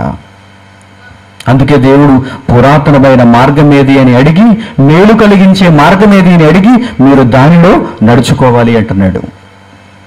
పురాతనమైనటువంటి సంగతులు వ్రాయించిన దేవుడు కూడా ఎలాంటి వాడు? పురాతనమైన వాడు, నిన్న మొన్న పుట్టినవాడు కాదు. నీవు నమ్ముకోవలసిన వాడు, నీవు ఆచరించదగిన వాడు, నీవు పూజలు అందించదగిన వాడు ఎలాంటి వాడై ఉండాలి? ఎలాంటి వాడై ఉండాలి? పురాతనమైన వాడై ఉండాలి. అతని కంటే ముందు ఇంకెవరు ఉండకూడదు. అలాంటి వాడే నీకు దేవుడు అవ్వాలి. ఓ ప్రపంచమా, ప్రపంచ ప్రజలారా, ఎప్పుడు తెలుసుకుంటారు దేవుని గురించి? ఎప్పుడు తెలుసుకుంటారు దేవుని గురించి? ముంబైలో ఈ మధ్య ఒక దేవత వెలిసింది. ఈ మధ్య ముంబై మహానగరంలో ఒక దేవత వెలిసింది. ఎప్పుడు ఒక 2 ఏళ్ళు అవుతుంది అంతే. 2 ఏళ్లకు ముందు ఆ దేవతే కాదు, ఇప్పుడు అందరికీ దేవత అయిపోయింది. ఎవరా దేవత? ఆ దేవత పేరే రాధే మా. ఏంటా దేవత పేరు? రాధే మా. ముంబైలోనండి, మీరు ఒకవేళ ఇంటర్నెట్లో సెర్చ్ చేస్తే, ఒకవేళ వెతికితే ఆ రాధే మా గురించి మీకు అంతా అర్థమవుతుంది. ఎవరెందుకు ఈమె పుట్టుపూర్వోత్తరాలు ఏంటి అని అడిగితే, ఈమె పంజాబ్ దేశానికి చెందినటువంటి ఒక స్త్రీ అట. వివాహమైంది, పిల్లలు పుట్టారు, కానీ సంసార జీవితం రుచించలేదట. 50 ఏళ్ల వయసు కలిగినటువంటి స్త్రీ ఆమె. వివాహ జీవితం రుచించలేదట. ఏమి కావాలి ఈమెకి? ముంబై లాంటి నగరాలకు వెళ్ళి నేను ఒక మంచి జీవితాన్ని కలిగి ఉండాలి అని ఆలోచించుకుంది. అభివృద్ధి చెందినటువంటి దేశాలకు, అభివృద్ధి చెందినటువంటి నగరాలకు నేను వెళ్ళి విలాసవంతమైనటువంటి జీవితాన్ని గడపాలి అని ఆలోచించుకున్నటువంటి రాధేమ ముంబై వచ్చేసింది. భర్తను విడిచిపెట్టేసింది, పిల్లల్ని విడిచిపెట్టేసింది. ఎక్కడ విడిచిపెట్టేసింది? ఆమె సొంత రాష్ట్రమైనటువంటి పంజాబ్ రాష్ట్రంలో విడిచిపెట్టేసింది. ముంబై మహానగరానికి వచ్చేసింది. ఇక్కడ ఒక చిన్న ఆశ్రమం చూసుకుంది, అక్కడ తిష్ట వేసింది. ఆ తర్వాత దేవత అవతారం ఎత్తింది. ఆమె దగ్గరకు అనేక మందిని ఆహ్వానించింది. కొన్ని సినీ పాటలను భక్తి గీతాలుగా మలిచింది. ఆమె దగ్గరకు వచ్చినటువంటి వారందరికీ నేనే తల్లిని అని చెప్పింది. రాధే మా, హిందీలో మా అంటే తల్లి, రాధే మా తల్లి అని అందరూ పరవశంతో, తన్మయత్వంతో ఆమె దగ్గరకు వచ్చి పూజలు చేస్తున్నారు ఆమెకి. ముంబైలోనండి ఈ మధ్య పుట్టిందండి. ఇంతకీ ఈమెను గురించి నేను ఎందుకు చెబుతున్నానంటే, ఈ మధ్య పోలీసు వారు రైడింగ్ చేశారులేండి ఆమె దగ్గరికి వెళ్ళి. పోలీసు వారు ఆమె దగ్గరికి వెళ్ళి ఒక కేసు రాసుకున్నారు. ఏంటా కేసు? ఇంతకీ నీవేమో పంజాబ్ రాష్ట్రం నుంచి ఇక్కడికి వచ్చావు, నీ వచ్చినప్పుడు నీ చేతిలో చిల్లికవ్వలేదు, కానీ ఈ రోజు చూస్తే నీ వెనక లక్షల కోట్ల రూపాయల ఆస్తి ములుగుతుంది. ఎక్కడి నుంచి వచ్చిందమ్మా ఈ ఆస్తి అని రాధేమని అడిగి ఆమె మీద ఒక కేసు బుక్ చేసుకున్నారు పోలీసు వారు. ఎవరో కంప్లైంట్ ఇచ్చారు, మీరు వచ్చి కేసు బుక్ చేసుకున్నారు. ఇంతకీ పోలీసులు వచ్చి కేసు బుక్ చేస్తున్నప్పుడు వారు చూసి ఆమెను నివ్వెరపోయారట, ఆశ్చర్యపోయారట. ఎందుకు ఆశ్చర్యపోయారంటే, వచ్చిన భక్తులందరూ ఆమెను ఎత్తుకుని తిప్పుతున్నారట. ఒక స్త్రీని ఒక పురుషుడు ఎత్తుకుని తిప్పడం అనేది అసభ్యకరం కదండి సమాజంలో. ఈ రాధేమను ఎత్తుకుని తిప్పుతున్నారట వచ్చినటువంటి భక్తులందరూ. ఈ పోలీసులు వచ్చి ఎందుకు అలా ఎత్తుకుని తిప్పుతున్నారు, అలా ఎక్కడ మేము చూడలేదని అడిగితే, ఈ మా తల్లండి అని చెబుతున్నారట. ఆమె ఏమంటుంది, వీరందరూ నా పిల్లలు, కుమారులు, అందుకే నన్ను ఎత్తుకుని తిప్పుతున్నారు అంటుందట. నైట్ బెడ్ మీద పడుకుంటే అటు ఒక కుమారుడు ఇటు ఒక కుమారుడు ఉండాలట. చూడటానికి, చెప్పుకోవటానికి, ఆలోచించుకోవడానికి కూడా ఎంత నీచంగా ఉందో చూడండి. కానీ ఈమె చాలా మందికి అక్కడ దైవం. ఆమె క్రింద ఎంతో మంది భక్తులు ఉన్నారు. రాధేమా చూసారా? ఎప్పుడు పుట్టింది? నిన్న మొన్న పుట్టింది. ఒక 2 ఏళ్ళు 3 ఏళ్ల క్రితం పుట్టింది. ఈరోజు దేవత అయిపోయింది. ప్రియమైన వారులారా, దేవుడు అనేటువంటి ఆ 3 అక్షరాల పదానికి సంబంధించిన దైవం ఎలా ఉండాలి అంటే, పురాతన కాలానికి సంబంధించిన వాడై ఉండాలి. మధ్యలో పుట్టిన వాడైతే వాడు నకిలీ, డూప్లికేట్. ఎన్నో ఉదాహరణలు ఉన్నాయి వాటిని గురించి మీకు తెలియచేయటానికి. ప్రియులారా, జాగ్రత్తగా మీరు ఆలోచించాలి. దేవుడు తను గూర్చి ఒక విశేషమైన సంగతి చెప్పాలనుకుంటున్నాడు. నేను రాధేమాల పుట్టినవాడును కాదయ్యా. నేను 2 ఏళ్ల క్రితం, 3 ఏళ్ల క్రితం, 10 ఏళ్ల క్రితం, నీవు పుట్టకముందు ఒక 5 ఏళ్ల క్రితం పుట్టినవాడును కాదు. నేనెవరో తెలుసా? మోషే కాలంలోనే మోషేకు దేవుడు ఒక సంగతి చెబుతున్నాడు. మోషేను దేవుడు ఇశ్రాయేలు దగ్గరికి వెళ్ళి వారందరినీ నీవు నడిపించాలి మోషే అని చెప్పినప్పుడు, మోషే దేవుడు ప్రశ్న అడుగుతున్నాడు. తండ్రి, ఎవరు నువ్వు? ఇశ్రాయేలు దగ్గరికి వెళ్ళి నిన్ను గూర్చి ఏమని చెప్పాలి, అసలు నీ పేరేంటి అని మోషే దేవుణ్ణి ప్రశ్నలు సంధిస్తున్నాడు. అప్పుడు దేవుడు తన్ను గూర్చి చెప్పుకుంటున్నాడు. ఆయన చెప్పిన మాటలలో ఒక గొప్ప వాస్తవం ఉంది చూడండి. నిర్గమకాండము 3వ అధ్యాయము 14వ వచనం జాగ్రత్తగా చూడండి. నిర్గమకాండము 3వ అధ్యాయము 14వ వచనం. అందుకు దేవుడు మోషేతో ఏమంటున్నాడో తెలుసా? నేను ఉన్నవాడను అని చెప్పు. ఎవరయ్యా నువ్వు? నీ పేరేంటి? నీకంటే ఒక పేరు లేదా? నీకంటూ ఒక పేరు లేదా? ఏంటి నా పేరు చెప్పమంటావా మోషే? దేవుడు అనేటువంటి నా పేరు చెప్పమంటావా? దైవముగా ఉన్నటువంటి నా పేరు చెప్పమంటావా? నాకు పేరు లేదయ్యా, కానీ నా లక్షణమే నా పేరు, నా క్యారెక్టరే నా పేరు. నేను పేరు చెబుతాను, రాసుకో. ఆ పేరులో ఏముంటుందో తెలుసా? నేను ఎలాంటి వాడునో ఆ పేరులోనే ఉంటుంది. నేనెంత గొప్పవాడునో ఆ పేరులోనే ఉంటుంది. ప్రపంచంలో ఉన్న కోటాను కోట్ల మంది మనుషులు ఎవరి దగ్గరకు రావాలో ఆ పేరులోనే ఉంటుంది. రాసుకో ఇప్పుడు. ఏంటా పేరు? నేను ఉన్నవాడను. చూడండి పవర్ ఎలా ఉందో, ఆ మాటలో ఉన్న శక్తి ఎలా ఉందో చూడండి. దేవుడు ఎవరు? నీవు నమ్ముకున్న దేవుడు ఎవరు అనగానే మీరు చెప్పవలసిన సమాధానం ఇదేనండి. ప్రపంచవ్యాప్తంగా ఉన్న ప్రతి మనిషి, ఆరిన నేల మీద బ్రతుకుతున్న ప్రతి మనిషి, నీ దేవుడు ఎవరయ్యా? నీవు నమ్ముకున్న దేవుడు ఎవరయ్యా? ప్రపంచమంతటికి ఒక్కడైనా దేవుడు ఎవరయ్యా అని అడగగానే చెప్పవలసిన సమాధానం ఏంటో తెలుసా? నేను ఉన్నవాడను నమ్ముకున్నాను. ఏంటి ఆ మాటలో ఉన్న శక్తి? ఎందుకు దేవుడు ఉన్నవాడు ఆ 4 అక్షరాల పదాన్ని మోషేకు ఎందుకు చెప్పాడు? ఆ మాటలో ఉన్న పరమార్థం ఏంటి అని అడగగానే ఉన్నవాడు అనే పదానికి ఎంత అర్థం ఉందో తెలుసా? నీవు ఏ కాలానికి వెళ్ళి చూసినా నేను ఉన్నవాడనుగా కనిపిస్తాను. అది దేవుడంటే. ఏ కాలానికి వెళతావు నువ్వు? భవిష్యత్ కాలానికి వెళతావా? నేను ఉన్నవాడను. ఇప్పుడు మనం 2016లో ఉన్నాం. 2050కి వెళతారా? అప్పటికి మీరు ఉంటారో తెలియదు, నేను ఉంటానో లేదో తెలియదు. లేక 2100కి వెళతారా? 2200కి వెళతారా? ఎవరు ఉండం, అది నిశ్చయం. ఎందుకంటే 2200 సంవత్సరాలు అనగానే 184 సంవత్సరాలు. 184 సంవత్సరాలు ఇందులో ఎవరైనా బ్రతుకుతామా? లేదు. 70 లేక 80. 2016 ప్లస్ 70 లేక 80 ఇప్పుడు పుట్టినవారైతే. ఎప్పుడో పుట్టినవారైతే 1980 ప్లస్ 70 లేక 80. చాలా తక్కువ జీవితకాలం మనది. దేవుడు నిర్దేశించిన కాలం అది. కానీ మనం వెళ్ళిపోయిన తర్వాత కూడా ఉండేవాడెవడు? దేవుడు. అలాంటి దేవుణ్ణి నమ్ముకోవాలి, అలాంటి దేవుణ్ణి ఆశ్రయించాలి. మధ్యలో వెళ్ళిపోయేవాడిని ఆశ్రయిస్తే అసలు వాడికే సరైనటువంటి శాశ్వతమైన చిరునామా లేదు, ఉనికి లేదు. వాడిని నీవు నమ్ముకుని నీవెలా శాశ్వతమైనటువంటి జీవితాన్ని సంపాదిస్తావు చెప్పు? నీవెవరిని ఆశ్రయించాలంటే నీ దేవుడు ఎలా ఉండాలంటే ఉన్నవాడై ఉండాలి. ఉన్నవాడు అనగానే అన్నీ ఉన్నవాడు అనుకోకండి. బాగా ఉన్నవాడి దగ్గరికి వెళ్ళిపోతే నాకు కూడా అన్నీ వచ్చేస్తాయి అనుకుంటున్నారా? ఉన్నవాడంటే ఆ ఉన్నవాడు కాదు. ఎక్కడికి వెళ్ళినా ఏ కాలంలో చూసినా ఉన్నవాడు ప్రెసెంట్. ఆ కాలంలో ఆబ్సెంట్ అయిపోయి ఉండకూడదు. యాబ్సెంట్ అయిపోయాడు అనుకోండి, వాడు దేవుడే కాదు. అంతేనా? అంతే. 1950కి వెళ్ళిపోయాం అనుకోండి, రాదేమో ఆబ్సెంట్. 1980కి వెళ్ళాం అనుకోండి, రాదేమో ఆబ్సెంట్. పోనీ 2200కి వెళ్ళిపోయాం అనుకోండి, రాదేమో ఆబ్సెంటే కాదా? ఆబ్సెంట్.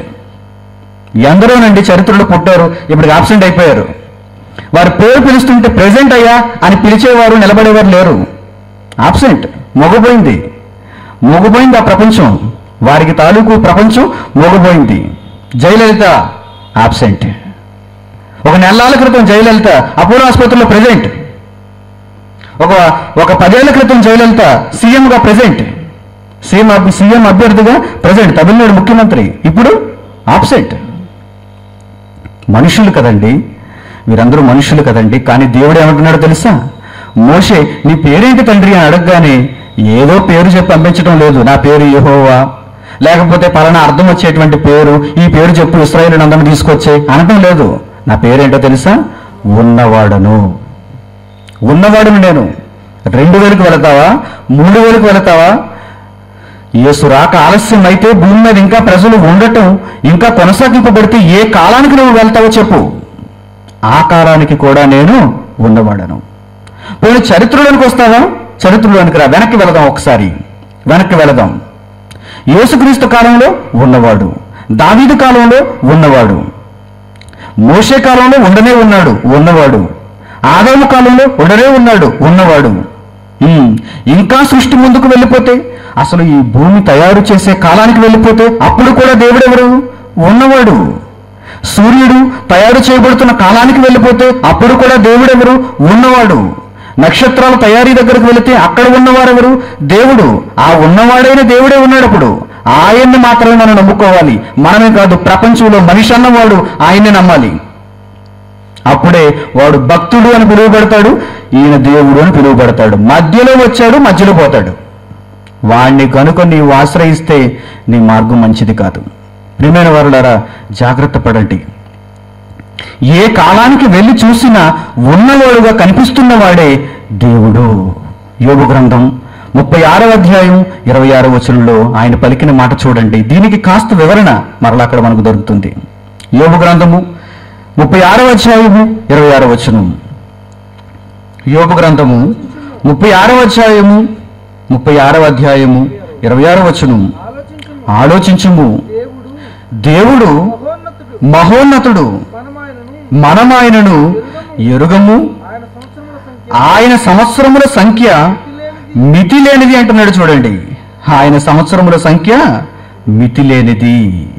దేవుడు ఎలాంటి వాడు అనుకుంటున్నారు? దేవుడు ఎలాంటి వాడు అనుకుంటున్నారు? ఏదో ఒక చిన్ని గదిలో బంధించటానికి, ఏదో ఒక చిన్ని ఉంగరంలో బంధించటానికి, ఏదో ఒక చిన్న గొలుసులో సిలువ రూపంలో బంధించటానికి కాదండి. కాదు కాదు, ఈయన కాదు దేవుడు. ఏదో మీ భ్రమ అదంతా. ఏదో భ్రమ పడుతున్నాడు మనిషి. యేసుక్రీస్తుకు ఒక సిలువ, యేసుక్రీస్తుకు ఒక గుడి కట్టేశాను, యేసుక్రీస్తును ఒక విగ్రహం రూపంలో చూసేస్తున్నాను, మరియను ఒక విగ్రహం రూపంలో చూసేస్తున్నాను. భ్రమపడిపోతున్నాడు మనిషి. దేవుడంటే ఎవరో తెలుసా? దేవుడు మహోన్నతుడు. ఆ మహోన్నతుడును నీవు నమ్ముకోవాలి. అప్పుడు నీవు భక్తుడు అనిపించబడతావు. లేకపోతే నువ్వు అసలు భక్తుడివే కాదు. ఏదో నీ ఇష్ట ప్రకారం ఏదో ఒక దేవుడిని నువ్వు అడ్జస్ట్ చేయకపోవడానికి చేసుకోవడానికి కుదరదు. ఎందుకంటే ఎప్పుడు 2 రెళ్ళు 4. 2 × 2 = 4. 3 కాదు, 2 కాదు, 1 కాదు, 0 కాదు, లేకపోతే దానికి పైన 5 కాదు, 6 కాదు, 7 కాదు, కోటాను కోట్లు కానే కాదు. 2 × 2 = 4 అవుతుంది ఎప్పుడు. పురాతనమైన మార్గం ఒకటే ఉంటుంది ఎప్పుడు. కానీ పక్కన ఉన్న మార్గాలు చూడండి, 3, 2, 1, 0, 3/4 రాదేమో 3/4 అనమాట. భిన్నం. ప్రియమైన వారులారా, జాగ్రత్తగా ఆలోచించాలి మీరు. పురాతనమైన మార్గం ఒకటే ఉంటుంది. ఆ మార్గాన్ని గురించి దేవుడు ఏమంటున్నాడంటే, మీరు మనుష్యులుగా ఉన్నటువంటి వారు దేవుని గురించి ఆలోచించినప్పుడు ఆయనకున్న గొప్పతనం ఏంటో తెలుసా? ఆలోచించుము, దేవుడు మహోన్నతుడు, మనము ఆయనను ఎరుగము. ఆయన గురించి మీరు తెలుసుకోవాలంటే అసలు ముందుగా ఆయన ఎప్పుడు పుట్టాడో తెలుసుకోండి. ఆయన ఎప్పుడు పుట్టాడో ఎవ్వరికి తెలియదు. ఎందుకంటే ఏ కాలానికి వెళ్ళి చూసినా ఆయన ఉన్నవాడు. అసలు కాలమే పుట్టలేదండి, అప్పటికీ ఉన్నాడు ఆయన. కాలం ఇంకా ప్రారంభింపబడలేదు, అప్పటికి కూడా ఎవరున్నారు? పరలోకంలో ఉన్న దేవుడు ఉన్నాడు. ఎవ్వరూ లేరు, శూన్యమంతా, ఎక్కడ ఏదీ లేదు. అప్పుడు కూడా ఎవరున్నారు? దేవుడు ఉన్నాడు. ఆ దేవుడినే నేను నమ్ముతున్నాను ఈరోజు. ఆ దేవుణ్ణి మీరు నమ్ముతున్నారు ఈరోజు. అందుకే మీ గృహాలు విడిచిపెట్టి వచ్చి దేవుని గురించి తెలుసుకోవటానికి మీరు ఆకాంక్షిస్తున్నారు. ఆ దేవుడిని మీరు ప్రేమిస్తున్నారు. ప్రపంచమంతా ఆ దేవుని దగ్గరికే రావాలి. ప్రపంచమంతా ఆ పురాతనమైన మార్గంలో తెలుసుకోవాలి. ఆయన సంవత్సరముల సంఖ్యకు మితి లేదు. మీ సంవత్సరాల సంఖ్య తెలుసు మీకు. మీకు ఎన్ని సంవత్సరాలు వచ్చాయో మీకు తెలుసు, మీ ఏజ్, మీ వయసు. కానీ దేవుని వయసు మితి లేదు. ఇన్ఫినిటీ అంటారు లెక్కలలో. అనంతము. దేవుని యొక్క సంవత్సరాల సంఖ్య అనంతము, మితి లేనిది. అలాంటి వాడు దేవుడు. ఆయనకు ప్రారంభం లేదు. ఏ కాలానికి వెళ్ళి చూసినా ఆయన ఉన్నాడు. ఆయనకు ముగింపు లేదు.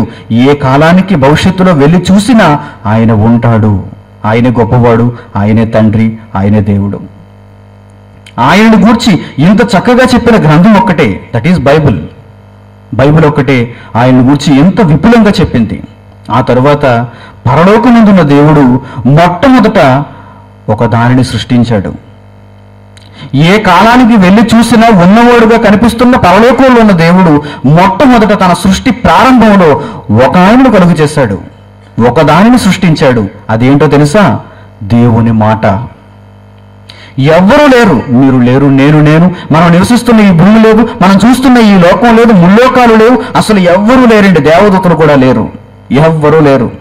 దేవుడు ఒక్కడే ఒంటరిగా ఉన్న ఆ కాలంలో, అసలు కాలము అనేటువంటి పదం కూడా లేదప్పటికీ, కాలం ఇంకా ప్రారంభింపబడలేదప్పటికీ, అనంత విశ్వంలో అనంత లోకములో ఏదీ లేనప్పుడు, దేవుడు ఒక్కడే ఉన్నప్పుడు, ఆయన ఉన్నవాడైనప్పుడు, ఆ ఉన్నవాని దగ్గర నుంచి మొట్టమొదట ఒక ఆయన వచ్చాడు. ఆ ఉన్నవానిలో నుండి మొట్టమొదట ఒకటి సృష్టింపబడింది. అదేంటో తెలుసా? యోహాను సువార్త 1వ అధ్యాయము 1వ వచనం చూడండి. యోహాను తన గ్రంథాన్ని ప్రారంభిస్తూ ఈ మంచి మాటను అక్కడ తెలియజేస్తున్నాడు. యోహాను సువార్త 1వ అధ్యాయము 1వ వచనం. యోహాను సువార్త 1వ అధ్యాయము 1వ వచనం. ఆదియందు వాక్యముండెను. ఆదియందు వాక్యముండెను. ఎవరున్నారు మొట్టమొదట? వాక్యం. ఏది లేనప్పుడు దేవుడున్నాడు. ఏ కాలానికి వెళ్ళి చూసినా పరలోకంలో ఉన్న దేవుడు, మహోన్నతుడైన దేవుడు, సంవత్సరముల సంఖ్యకు మితిలేని దేవుడు ఉన్నాడు, ఉన్నవాడు అని పిలిపింపబడ్డాడు ఆయన. ఆ ఉన్నవానిలో నుండి ఒకటి బయటకు వచ్చింది. అదేంటో తెలుసా? ఆయన మాట. మొట్టమొదట ఆయన మాట బయటకు వచ్చింది. దానిని బైబిల్ పరిభాషలో ఏమని రాయబడిందంటే దేవుని వాక్యము. అందుకే ఏమని రాయించాడు అక్కడ? యోహాను యేసు ప్రేమించిన శిష్యులలో చాలా ముఖ్యుడు, చాలా గొప్పవాడు. యేసుక్రీస్తు ప్రేమించిన శిష్యుల్లో యోహాను చాలా గొప్పవాడు. అందుకే మత్తయి సువార్త, మార్కు సువార్త, లూకా సువార్త, ఈ 3 సువార్తలకు యోహాను సువార్త కాస్త భిన్నంగా కనిపిస్తుంది. చూడండి, మత్తయి ఏమని రాయించాడు? మత్తయి దేవుని గురించి మొట్టమొదటి తన అధ్యాయాల్లో ప్రస్తావించాడు. యేసుక్రీస్తు జనన విధం ఎట్లనగా అన్నాడు. అంటే యేసుక్రీస్తు భూమి మీదకి ఎలా వచ్చాడో తెలియజేస్తున్నాడు. అలాగే లూకా కూడా యేసుక్రీస్తు భూమి మీదకి ఎలా వచ్చాడు, బాప్తిస్మం ఇచ్చి యోహాను భూమి మీదకి ఎలా వచ్చాడు, వీరిని గురించి తెలియజేస్తున్నారు. కానీ యోహాను యేసును ఎక్కువగా ప్రేమించిన శిష్యుడు. యేసును ఎక్కువగా ప్రేమించాడు. అందుకే ఆ ప్రేమను బట్టి, దేవుని ఎడల ఆయన చూపే భయభక్తులను బట్టి యోహానుకు దేవుడు అద్భుతమైన జ్ఞానాన్ని ఇచ్చాడు. యోహాను చేత ఏం రాయమన్నాడో తెలుసా? నా కుమారుని పుట్టుకనే నీవు కూడా రాయాలి, కానీ మత్తయి రాసినట్టు కాదు, లూకా రాసినట్టు కాదు. నీవెలా రాయాలో తెలుసా? యోహాను, యేసుక్రీస్తు ఎప్పుడు పుట్టాడో, అసలు ఆయన జననం ఎప్పుడు జరిగిందో అప్పుడు రాయాలి నువ్వు. అప్పుడు రాయాలి నీవు. మరియను గూర్చి లేక యోసేపును గూర్చి, ఈ సంగతులన్నిటిని గూర్చి, సందర్భాలను గూర్చి మత్తయి రాసేస్తాడులే, లూకా రాసేస్తాడులే. ఉన్నటువంటి జనాంగం అంతా క్రిస్మస్ సీజన్లో వీటిని గురించి చెప్పుకుంటారులే. కానీ నీవు నన్ను ఎక్కువగా ప్రేమించిన శిష్యుడువు. మీరందరూ కూడా ఆయన ఎక్కువగా ప్రేమించిన శిష్యులు. మీరందరూ ఆయన లెక్కలలో ఉన్నవారు. మీరు ఆయనను అమితంగా ప్రేమించారు. ఆయన దానికి తగినంతగా మిమ్మల్ని ప్రేమిస్తున్నాడు. చూడండి, అందుకే మీరందరూ ఇప్పుడు క్రిస్మస్ వేడుకల్లో లేరు. నిజానికి చెప్పాలంటే యేసుక్రీస్తును నమ్ముకున్న వారందరూ ఈ సందర్భంలో, ఈ పరిస్థితుల్లో ఎక్కడ ఉండాలి చెప్పండి? మీ చేతుల్లో ఒక క్రొవ్వొత్తి. మీ ప్రక్కన ఉన్నవాడు మీ దగ్గరకు వచ్చి కొవ్వొత్తి వెలిగిస్తాడు. మీరు కూడా ఇలా పట్టుకుంటారు, ఒలింపిక్ జ్యోతిలాగా. మీరందరూ మా కొవ్వొత్తులు చూపిస్తుంటే మేము కూడా మీ కొవ్వొత్తులు చూపించి హ్యాపీ క్రిస్మస్, హ్యాపీ క్రిస్మస్ అంటుంటే మీరు కూడా గొర్రెల్లాగా మేరీ క్రిస్మస్, మేరీ క్రిస్మస్ అంటారు. కానీ ఏమంటున్నారో, ఏం చేస్తున్నారో ఎవరికి ఏమీ తెలియని పరిస్థితి. ప్రపంచమంతా ఈరోజు అదే వేడుకలో ఉంది. చాక్లెట్లు పంచుకోవటం, కేకులు కట్ చేసుకోవటం, ఎంతో ఆనందాలతో, ఉత్సాహాలతో ఉండడం. కానీ ప్రియమైన వారులారా, పరలోకంలో ఉన్న దేవుడు అది కోరుకోవటం లేదండి. అందుకే యోహాను చేత నీవు ఇది రాయకూడదు. మరేమి రాయాలి? నా యేసుక్రీస్తు, నా కుమారుడైన వాడు పుట్టినటువంటి సందర్భాన్నే రాయాలి తప్ప భూమి మీద కాదు. పరలోకంలో పుట్టిన ఆ గొప్ప సందర్భాన్ని నీవు రాయాలి యోహాను అంటున్నాడు. అందుకే యోహాను చేత ఎలా ప్రారంభిస్తున్నాడు చూడండి. ఆదియందు వాక్యముండెను, వాక్యము దేవుని యొద్ద ఉండెను, వాక్యము దేవుడై ఉండెను. ప్రియమైన వారులారా, జాగ్రత్తగా ఆలోచించండి. దేవుడెవరో తెలుసుకున్నారు. ఆయన అన్ని కాలాలలో ఉన్నవాడు అని గ్రహించారు. ఈ ఉన్నవానిలో నుండి మొట్టమొదట ఎవరొచ్చారో తెలుసా? యేసుక్రీస్తు వచ్చాడు. ప్రపంచానికి తెలియదండి సంగతి. ఎందుకు తెలియదు అనగానే దౌర్భాగ్యపు పరిస్థితి, క్రైస్తవుల దౌర్భాగ్యపు పరిస్థితి. యేసుక్రీస్తు జననాన్ని గూర్చి ప్రపంచానికి తెలియజేయవలసినటువంటి వీరు సరైన క్రమంలో తెలియచేయలేదు. ఏమంటున్నారు? గొర్రెల్లాగా, మేకల్లాగా, మందల్లా వీరు వీధులలో తిరుగుతూ, వీధులలో అరుచుకుంటూ ఏమని మాట్లాడుతున్నారు? ఆదియందు దేవుడు పుట్టాడు, ఆదియందు దేవునిలో నుండి యేసుక్రీస్తు వచ్చాడు అని ఎవరైనా చెప్పగలుగుతున్నాడా? లేదు. క్రీస్తు నేడు పుట్టెను, హల్లెలూయా అంటున్నాడు. దావీదు పట్టణమందు క్రీస్తు నేడు పుట్టెను హల్లెలూయా అంటున్నాడు. వీడికి ఏం తెలుసండి? వీడికి బైబిల్ అర్థం కాలేదు. బైబిల్లో రాయబడినటువంటి జ్ఞానం, దేవుడు ఏం చెప్పమన్నాడో సమాజానికి ఆ విశేషమైన సంగతి అర్థం కాలేదు వీడికి. కనుక వీడి మాటలు విన్న సమాజం కూడా ఏమని పొరపాటు పడుతుంది? డిసెంబర్ నెల అనగానే, 25 అనగానే, క్రిస్మస్ అనగానే క్యాలెండర్లో ఏమి రాస్తున్నారో చూడండి, క్రీస్తు జననము, జీసస్ క్రైస్ట్ బర్త్డే, అందుకే ప్రపంచమంతా హాలిడే సెలబ్రేట్ చేసుకోవాలి అంటున్నారు తప్ప కాదు కాదు. యేసుక్రీస్తు ఎప్పుడు పుట్టాడో చూడండి. శరీరధారిగా భూమి మీదకి వచ్చినటువంటి కాలం అయితే మీరు చెప్పింది నిజమే, 2000 సంవత్సరాల క్రితం. కానీ ఆయన పుట్టుక ఎప్పుడు జరిగిందో తెలుసా? ఆయన ప్రస్థానం ఎక్కడి నుంచి మొదలైందో తెలుసా? ఏదీ లేనప్పుడు ఉన్నవాడైన దేవుడు ఒక్కడే ఉన్నప్పుడు ఆయనకు వచ్చినవాడే, ఆయనకు పుట్టినవాడే యేసుక్రీస్తు. యోహాను సువార్తలో ఈ మాట చూశారు. ఇప్పుడు సామెతల గ్రంథం చూద్దాం. 8వ అధ్యాయం, సామెతల గ్రంథము 8వ అధ్యాయం జాగ్రత్తగా చూడండి. ప్రారంభపు మాట, సామెతల గ్రంథము 8వ అధ్యాయము 1వ వచనం నుంచి జాగ్రత్తగా చూడండి. జ్ఞానము ఘోషించుచున్నది, వివేచన తన స్వరము వినిపించుచున్నది. జ్ఞానము అంటున్నాడు చూడండి దాన్ని. దేవుని వాక్యము అన్నాడు యోహాను సువార్తలో, మత్తయి సువార్తలో యేసుక్రీస్తు అన్నాడు, సామెతల గ్రంథంలో జ్ఞానము అంటున్నాడు. పర్యాయ పదాలండి ఇవన్నీ యేసుక్రీస్తుకి. యేసుక్రీస్తుగా మనకు తెలుసు, కానీ జ్ఞానముగా మనకు తెలుసా? దేవుని వాక్యముగా మనకు తెలుసా? ప్రారంభ కాలంలో పుట్టాడు దేవునికి ఈయన. ఏదీ లేనప్పటికీ ఈ జ్ఞానమును గూర్చి, ఆయన పుట్టుకను గూర్చి మాట్లాడుతున్నాడు చూడండి. సామెతల గ్రంథము 8వ అధ్యాయము ఇప్పుడు 22వ వచనం నుంచి చూడండి. 22వ వచనం నుంచి, పూర్వకాలమందు ప్రాచీనమైనటువంటి ధర్మం కావాలా మీకు? పురాతనమైనటువంటి మార్గం కావాలా మీకు? పురాతనముగా అసలు ఏదీ లేనప్పుడు మొట్టమొదట సృష్టింపబడినది ఏంటో మీకు కావాలా? అయితే చూడండి 23వ వచనం, సామెతల గ్రంథం 8వ అధ్యాయం. పూర్వకాలమందు తన సృష్టి ఆరంభమున తన కార్యములలో ప్రథమమైన దానిగా యెహోవా నన్ను కలుగు చేశాను. సూర్యుడు లేడా? ఆకాశం లేదా? చీకటి వెలుగు లేదా? భూమి లేదా? సముద్రాలు లేవా? అందులో జలచరములు లేవా? ఆకాశంలో గాలిలో ఎగిరే పక్షులు లేవా? జంతు చరములు లేవా? మనిషి లేడా? ఎవ్వరూ లేరు. ఏదీ లేదు. తన సృష్టి ఆరంభంలో అసలు ఏది చేయాలనుకున్నా దేవుడు మొట్టమొదట తన మాటను పలకాలి కదా. తన మాటను పలకాలి కదా. ఆ మాటే ఎవరో తెలుసా? యేసుక్రీస్తు. ఆ మాట దేవుని శక్తిగా, దేవుని ఆత్మగా దేవునిలో నుండి బయటకు వచ్చింది. దేవునిలో నుండి బయటకు వచ్చింది. దానినే పరలోకమందున్న దేవుడు తండ్రిగా కుమారునిగా చూశాడు. తండ్రి అయిన దేవుడు కుమారునిగా చూశాడు. నా మాటే నా కుమారుడు, నాలో నుండి వచ్చిన నా మాటే కుమారుడు. మొట్టమొదట నా కుమారుని తయారు చేశాను. ఇప్పుడు ఈ కుమారుని ద్వారా సర్వ ప్రపంచాన్ని, సర్వ సృష్టిని తయారు చేద్దాం అనుకున్నాడు దేవుడు. అందుకే తన సృష్టి ఆరంభంలో ప్రధానమైన దానిగా దేవుడు యేసుక్రీస్తుని కలుగు చేశాడు, జ్ఞానమునే కలుగు చేశాడు. ఇప్పుడు చెప్పండి పురాతనమైన మార్గం ఏంటో? ఇప్పుడు చెప్పండి ప్రాచీనమైన ధర్మం ఏంటో? ఏ కాలానికి వెళ్ళి చూసినా ఉన్నవాడుగా కనిపిస్తున్న దేవుడు ప్రాచీనమైన వాడు, పురాతనమైన వాడు. ఆ దేవుని నుండి మొట్టమొదట కలిగిన వాడు, మొట్టమొదట వచ్చిన వాడు యేసుక్రీస్తు. ఆయన పురాతనమైన వాడు, ప్రాచీనమైన వాడు. క్రీస్తు శకం 1వ శతాబ్దంలో మాత్రమే ఆయన యొక్క ప్రస్థానం ప్రారంభమైంది అనుకుంటున్నారా? అది భూమి మీద. ఏమీ తెలియని వారికి మరియ యోసేపులకు కుమారుడుగా ఎంచబడ్డాడు చూసారా? ఆయన పరలోకంలో ఉన్నవాడై అప్పటికే ఎన్నో వేల కోట్ల సంవత్సరాలు అక్కడ తండ్రి దగ్గర జీవించిన వాడై కొద్ది కాలం భూమి మీద ఉండి వెళ్ళిపోవడానికి ఒక్కసారి వచ్చాడు, తిరిగి వెళ్ళిపోయాడు. ఇప్పుడు ఉన్నాడు ఆయన. ప్రాచీన కాలంలో కూడా ఉన్నాడు ఆయన. మధ్యకాలంలో కాస్త కొద్ది కాలం 33 సంవత్సరాలు భూమి మీద కనిపించాడంతే.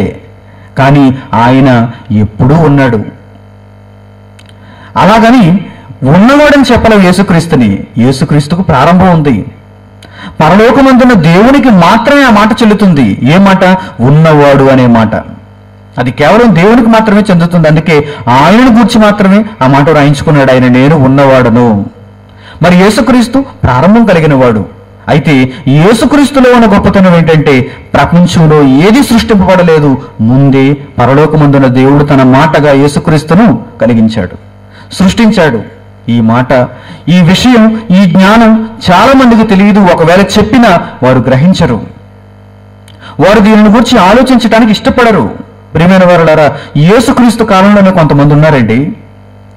ఈ మాటలు ఆయన చెబుతున్నాడు, ఈ మాటలు ఆయన నేర్పిస్తున్నాడు సమాజానికి. నా చుట్టూ ఉన్న యూదులారా, యోగ సమాజమా, సమాజ మందిరాలలో దేవుని గ్రంథాన్ని చేతపట్టిన వారులారా, మీరందరూ నేను ఇప్పుడే వచ్చాను అనుకుని పొరపాటు పడకండి. నేను చాలా కాలం క్రితమే ఉన్నాను అని యేసు చెబుతున్నా వారు వినటం లేదండి, వారు దాన్ని అంగీకరించటం లేదండి. యోహాను సువార్త చక్కని సందర్భం మీకు చూపిస్తాను, జాగ్రత్తగా చూడండి. యోహాను సువార్త 8వ అధ్యాయము 56వ వచనం నుంచి. యోహాను సువార్త 8వ అధ్యాయము 56వ వచనం నుంచి జాగ్రత్తగా చూడండి. 56వ వచనం నుంచి, మీ తండ్రి అయిన అబ్రహాము నా దినము చూతునని మిగుల ఆనందించెను అంటున్నాడు. అబ్రహాం ఎప్పుడు పుట్టాడు? అబ్రహాము ఎప్పుడు పుట్టాడు? చాలా కాలం క్రిందట. ఆదాము వచ్చాడు, తర్వాత నోవహు జలప్రళయం జరిగింది, ఆ తర్వాత తెరహు కుమారుడైనటువంటి అబ్రహాము దేవుని దృష్టిలో పడ్డాడు. ఈ అబ్రహాము కడుపున ఇస్సాకు పుట్టాలి, ఇస్సాకు కడుపున యాకోబు పుట్టాలి, ఆ యాకోబు నుండి 12 మంది గోత్రీకులు రావాలి, వారిని అందరినీ ఇశ్రాయేలుగా పిలవాలి, అందులో నుండి మోషేను ఒక నాయకుడిగా నిలబెట్టాలి. అప్పుడు పుట్టాడు అబ్రహాము. చాలా కాలం క్రిందట, పురాతనమైన కాలంలో అబ్రహాము ఉన్నాడు. ఈ అబ్రహాముల గురించి యేసుక్రీస్తు ఏమంటున్నాడో తెలుసా? ఆ అబ్రహాము యూదులకు పరిచయం చేస్తూ ఏమంటున్నాడో తెలుసా? 56వ వచనంలో, మీ తండ్రి అయిన అబ్రహాము. మీరు అందరూ ఏమని చెప్పుకుంటున్నారు? మా తండ్రి Abraham. We are the sons of Abraham, we are the children of Abraham. మేము అబ్రహాము సంతానము అని చెప్పుకుంటున్నారు కదా. ఈనాటికి ప్రపంచంలో ఎందరో అబ్రహాము సంతానముగా చెప్పుకోవటానికి ఇష్టపడుతున్నారు. అందులో ఇస్లాం వారు ఉన్నారు, అందులో క్రిస్టియన్స్ ఉన్నారు. ఇద్దరు రండి, ఇద్దరు ఏం చెప్పుకోవడానికి ఆశపడుతున్నారో తెలుసా? మేము అబ్రహాము సంతానము. వారు ఇబ్రహీం అంటారు, వీరు అబ్రహాం అంటారు. అంతే తేడా, పలుకులోనే తేడా, భాషలోనే తేడా. బాగా ఆలోచించాలి మీరు. అంటే ప్రపంచంలో సింహభాగం అనొచ్చు, వీరిని 70% పీపుల్ అనొచ్చు. ప్రపంచంలో 70% మంది మనుషులు ఏమి అనుకుంటున్నారో తెలుసా? ఏది కోరుకుంటున్నారో తెలుసా? మేము అబ్రహాము సంతానముగా ఉండాలని కోరుకుంటున్నారు. ఆనాడు యూదులు కూడా మేము అబ్రహాము సంతానం, మేము అబ్రహాము సంతానం. అబ్రహాము నీతిమంతుడు, అబ్రహాము విశ్వాసులకు తండ్రి. నిజంగానే మీరు అబ్రహాముకు కుమారులుగా ఉండొచ్చు, తప్పులేదు. కానీ మీకు రహస్యాన్ని చెప్పాలి ఇక్కడ అంటున్నాడు యేసుక్రీస్తు. అక్కడితో ఆగిపోతారా? బటన్స్ నొక్కునేటువంటి ఫోన్తో మీరు ఆగిపోయారా? ట్రింగ్ ట్రింగ్ మన ఒక రూమ్ లో మోగేటువంటి ఫోన్ దగ్గర మీరు ఆగిపోయారా? లేదే. మీ అవసరానికి తగ్గట్టుగా ఈరోజు స్మార్ట్ ఫోన్ ఎలా చెబుతుంది, ఇలా తిప్పుతున్నారంతే. వేలు తిప్పితే తాకే తెర కదిలిపోతుంది, అందులో నుంచి అన్నీ వచ్చేస్తున్నాయి, ఇంటర్నెట్ వచ్చేస్తుంది అందులోనే. మీరు అభివృద్ధి చెందటం లేదా? వాటన్నిటిని మీరు కోరుకోవటం లేదా? కోరుకుంటున్నారు. పరిపూర్ణమైన స్థితిలోనికి వెళ్ళటానికి మీరు ఆశపడుతున్నారు ప్రతి విషయంలో. మరి దేవుని విషయంలో జ్ఞానాన్ని పెంపొందించుకోరా? అసలైనటువంటి జ్ఞానం ఏదో తెలుసుకోవడానికి ప్రయత్నం చేయరా? అలాగే ఉండిపోతారా? అలా ఉండటానికి వీలు లేదు. మీరు అనుకున్న మార్గంలో మీరు వెళ్ళిపోదాం అనుకుంటే అది ఒకచోట ఆగిపోతుంది.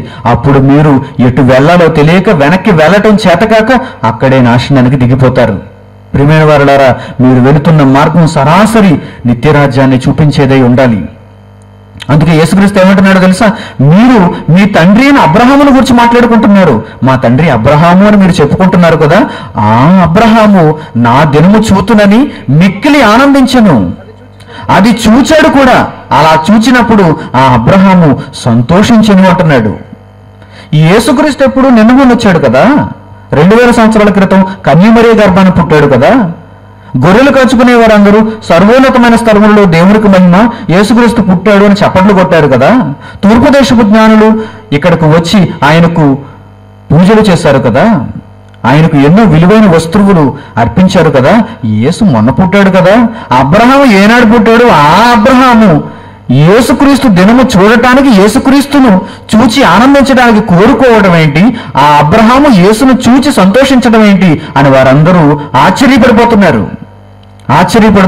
అప్పుడు యేసుక్రీస్తు ఏమంటున్నాడు చూడండి. అందుకు యూదులు అందుకు యూదులు, నీకు ఇంకను 50 సంవత్సరాలు కూడా లేవే యేసుక్రీస్తు, మమ్మల్ని ఏమైనా బఫూన్లు చేద్దాం అనుకుంటున్నావా? నీ ఇయర్స్ అన్ని, నీ ఏజ్ ఎంత, నీ వయసు ఎంత? మహా అయితే 33 సంవత్సరాలు. నీవు ఎప్పుడో పుట్టిన అబ్రహామును కలిసావా? ఆ అబ్రహాము నిన్ను చూసి సంతోషించాడా? నీకు పట్టుకుని 50 ఏళ్ళు లేవు అని కొట్టిపారేస్తున్నారు యేసుక్రీస్తు మాటల్ని. నీకు ఇంకనూ 50 సంవత్సరాలు కూడా లేవే, నీవు మా తండ్రి అయిన అబ్రహామును చూసావా? నిన్ను మా తండ్రి అయిన అబ్రహాము చూశాడా అని వారు ఆశ్చర్యపడుతూ వారు వేసినటువంటి ప్రశ్నకు యేసుక్రీస్తు ఏం సమాధానం చెబుతున్నాడో అక్కడ జాగ్రత్తగా చూడండి. యేసు, అబ్రహాము పుట్టక మునుపే నేనున్నాను అని మీతో నిశ్చయముగా చెప్పుచున్నాను. అబ్రహాము నా దినం చూడటానికి నేనేమో అబ్రహాము పుట్టిన తర్వాత పుట్టలేదు. For your kind information, Abraham పుట్టిన ఒక 10 ఏళ్లకు పుట్టి అబ్రహామును చూచాను అనుకోకండి, అబ్రహాము నన్ను చూచాడు అనుకోకండి. అబ్రహాము పుట్టక మునిపే, అబ్రహామును కన్న తెరవు పుట్టక మునిపే, అసలు నోవహు పుట్టక మునిపే, ఆదాము పుట్టక మునిపే, అసలు నీవు నించున్న భూమి పుట్టక మునిపే నేను ఉన్నాను. మీరు నమ్మిన పరలోకమందున్న తండ్రి, ఉన్నవాడైన దేవుడు సృష్టి ఆరంభంలో ప్రథమమైన వాడనుగా నన్నే చేశాడు. I am Jesus Christ, I am the word of God. దేవుని వాక్యం నేనే. నేను ప్రథమమైన దానిగా సృష్టింపబడ్డాను. నన్ను తెలుసుకోవటం అంటే, నన్ను ఆచరించటం అంటే, నా లోనికి మీరు రావటం అంటే, నా ద్వారా మీరు బాప్తిస్మం పొందటం అంటే, నా మార్గాన్ని మీరు అన్వేషించడం అంటే ఏమనుకుంటున్నారు? పురాతనమైన వాడును నేను. మీరు 2000 సంవత్సరాల క్రితం భూమి మీదకి వచ్చిన వాడును కాదు. దయచేసి పండుగలు చేయకండి, దయచేసి క్రొవ్వొత్తులు వెలిగించకండి. ఈ సమాజానికి నేర్పించండి. గుడ్డిదైనటువంటి ఈ సమాజానికి మేలుకొలుపుగా ఈ మాటలు తెలియచేయండి. అప్పుడు ప్రతి ఒక్కడు నిజంగా ఆలోచిస్తాడండి, మారతాడండి. 2000 సంవత్సరాల క్రితం పుట్టాడని మీరు కేకు పంచిపెడుతున్నారు కనుక వాడు కూడా మీకు ప్రసాదం పంచిపెడుతున్నాడు. మీరు చేసిన తప్పు వల్ల, మీకు తెలియకపోవటం వల్ల, ప్రపంచ క్రైస్తవ్యం అజ్ఞానంలో గుడ్డి దశలో ఉండిపోవటం వల్ల ఈరోజు మిగిలిన వారికి జ్ఞానం అందలేకపోయిందండి. అందుకే దేవుడు మనల్ని నిలబెట్టాడు. నిజంగా ఆయన ఎంత ఆనందించాలి చెప్పండి ఈ పరిస్థితుల్లో. ప్రపంచమంతా క్రిస్మస్ ఆనంద హేళనలో ఉన్నప్పుడు నన్ను గూర్చి నిజంగా ఆలోచించి, నా కుమారుని గూర్చిన వాస్తవాలు నిజంగా బహిరంగంగా ప్రకటిస్తున్నటువంటి వీరిని చూచి పరలోకంలో ఉన్న దేవుడు నిజంగా సంతోషిస్తాడండి. అప్పుడప్పుడు చూడండి, ఎప్పుడు కూడా మనకు ఏదో చిన్న ఆనందం కలుగుతుంది, వెంటనే కళ్ళు తుడుచుకొని కన్నీరు తుడుచుకొని ఆనందిస్తాం.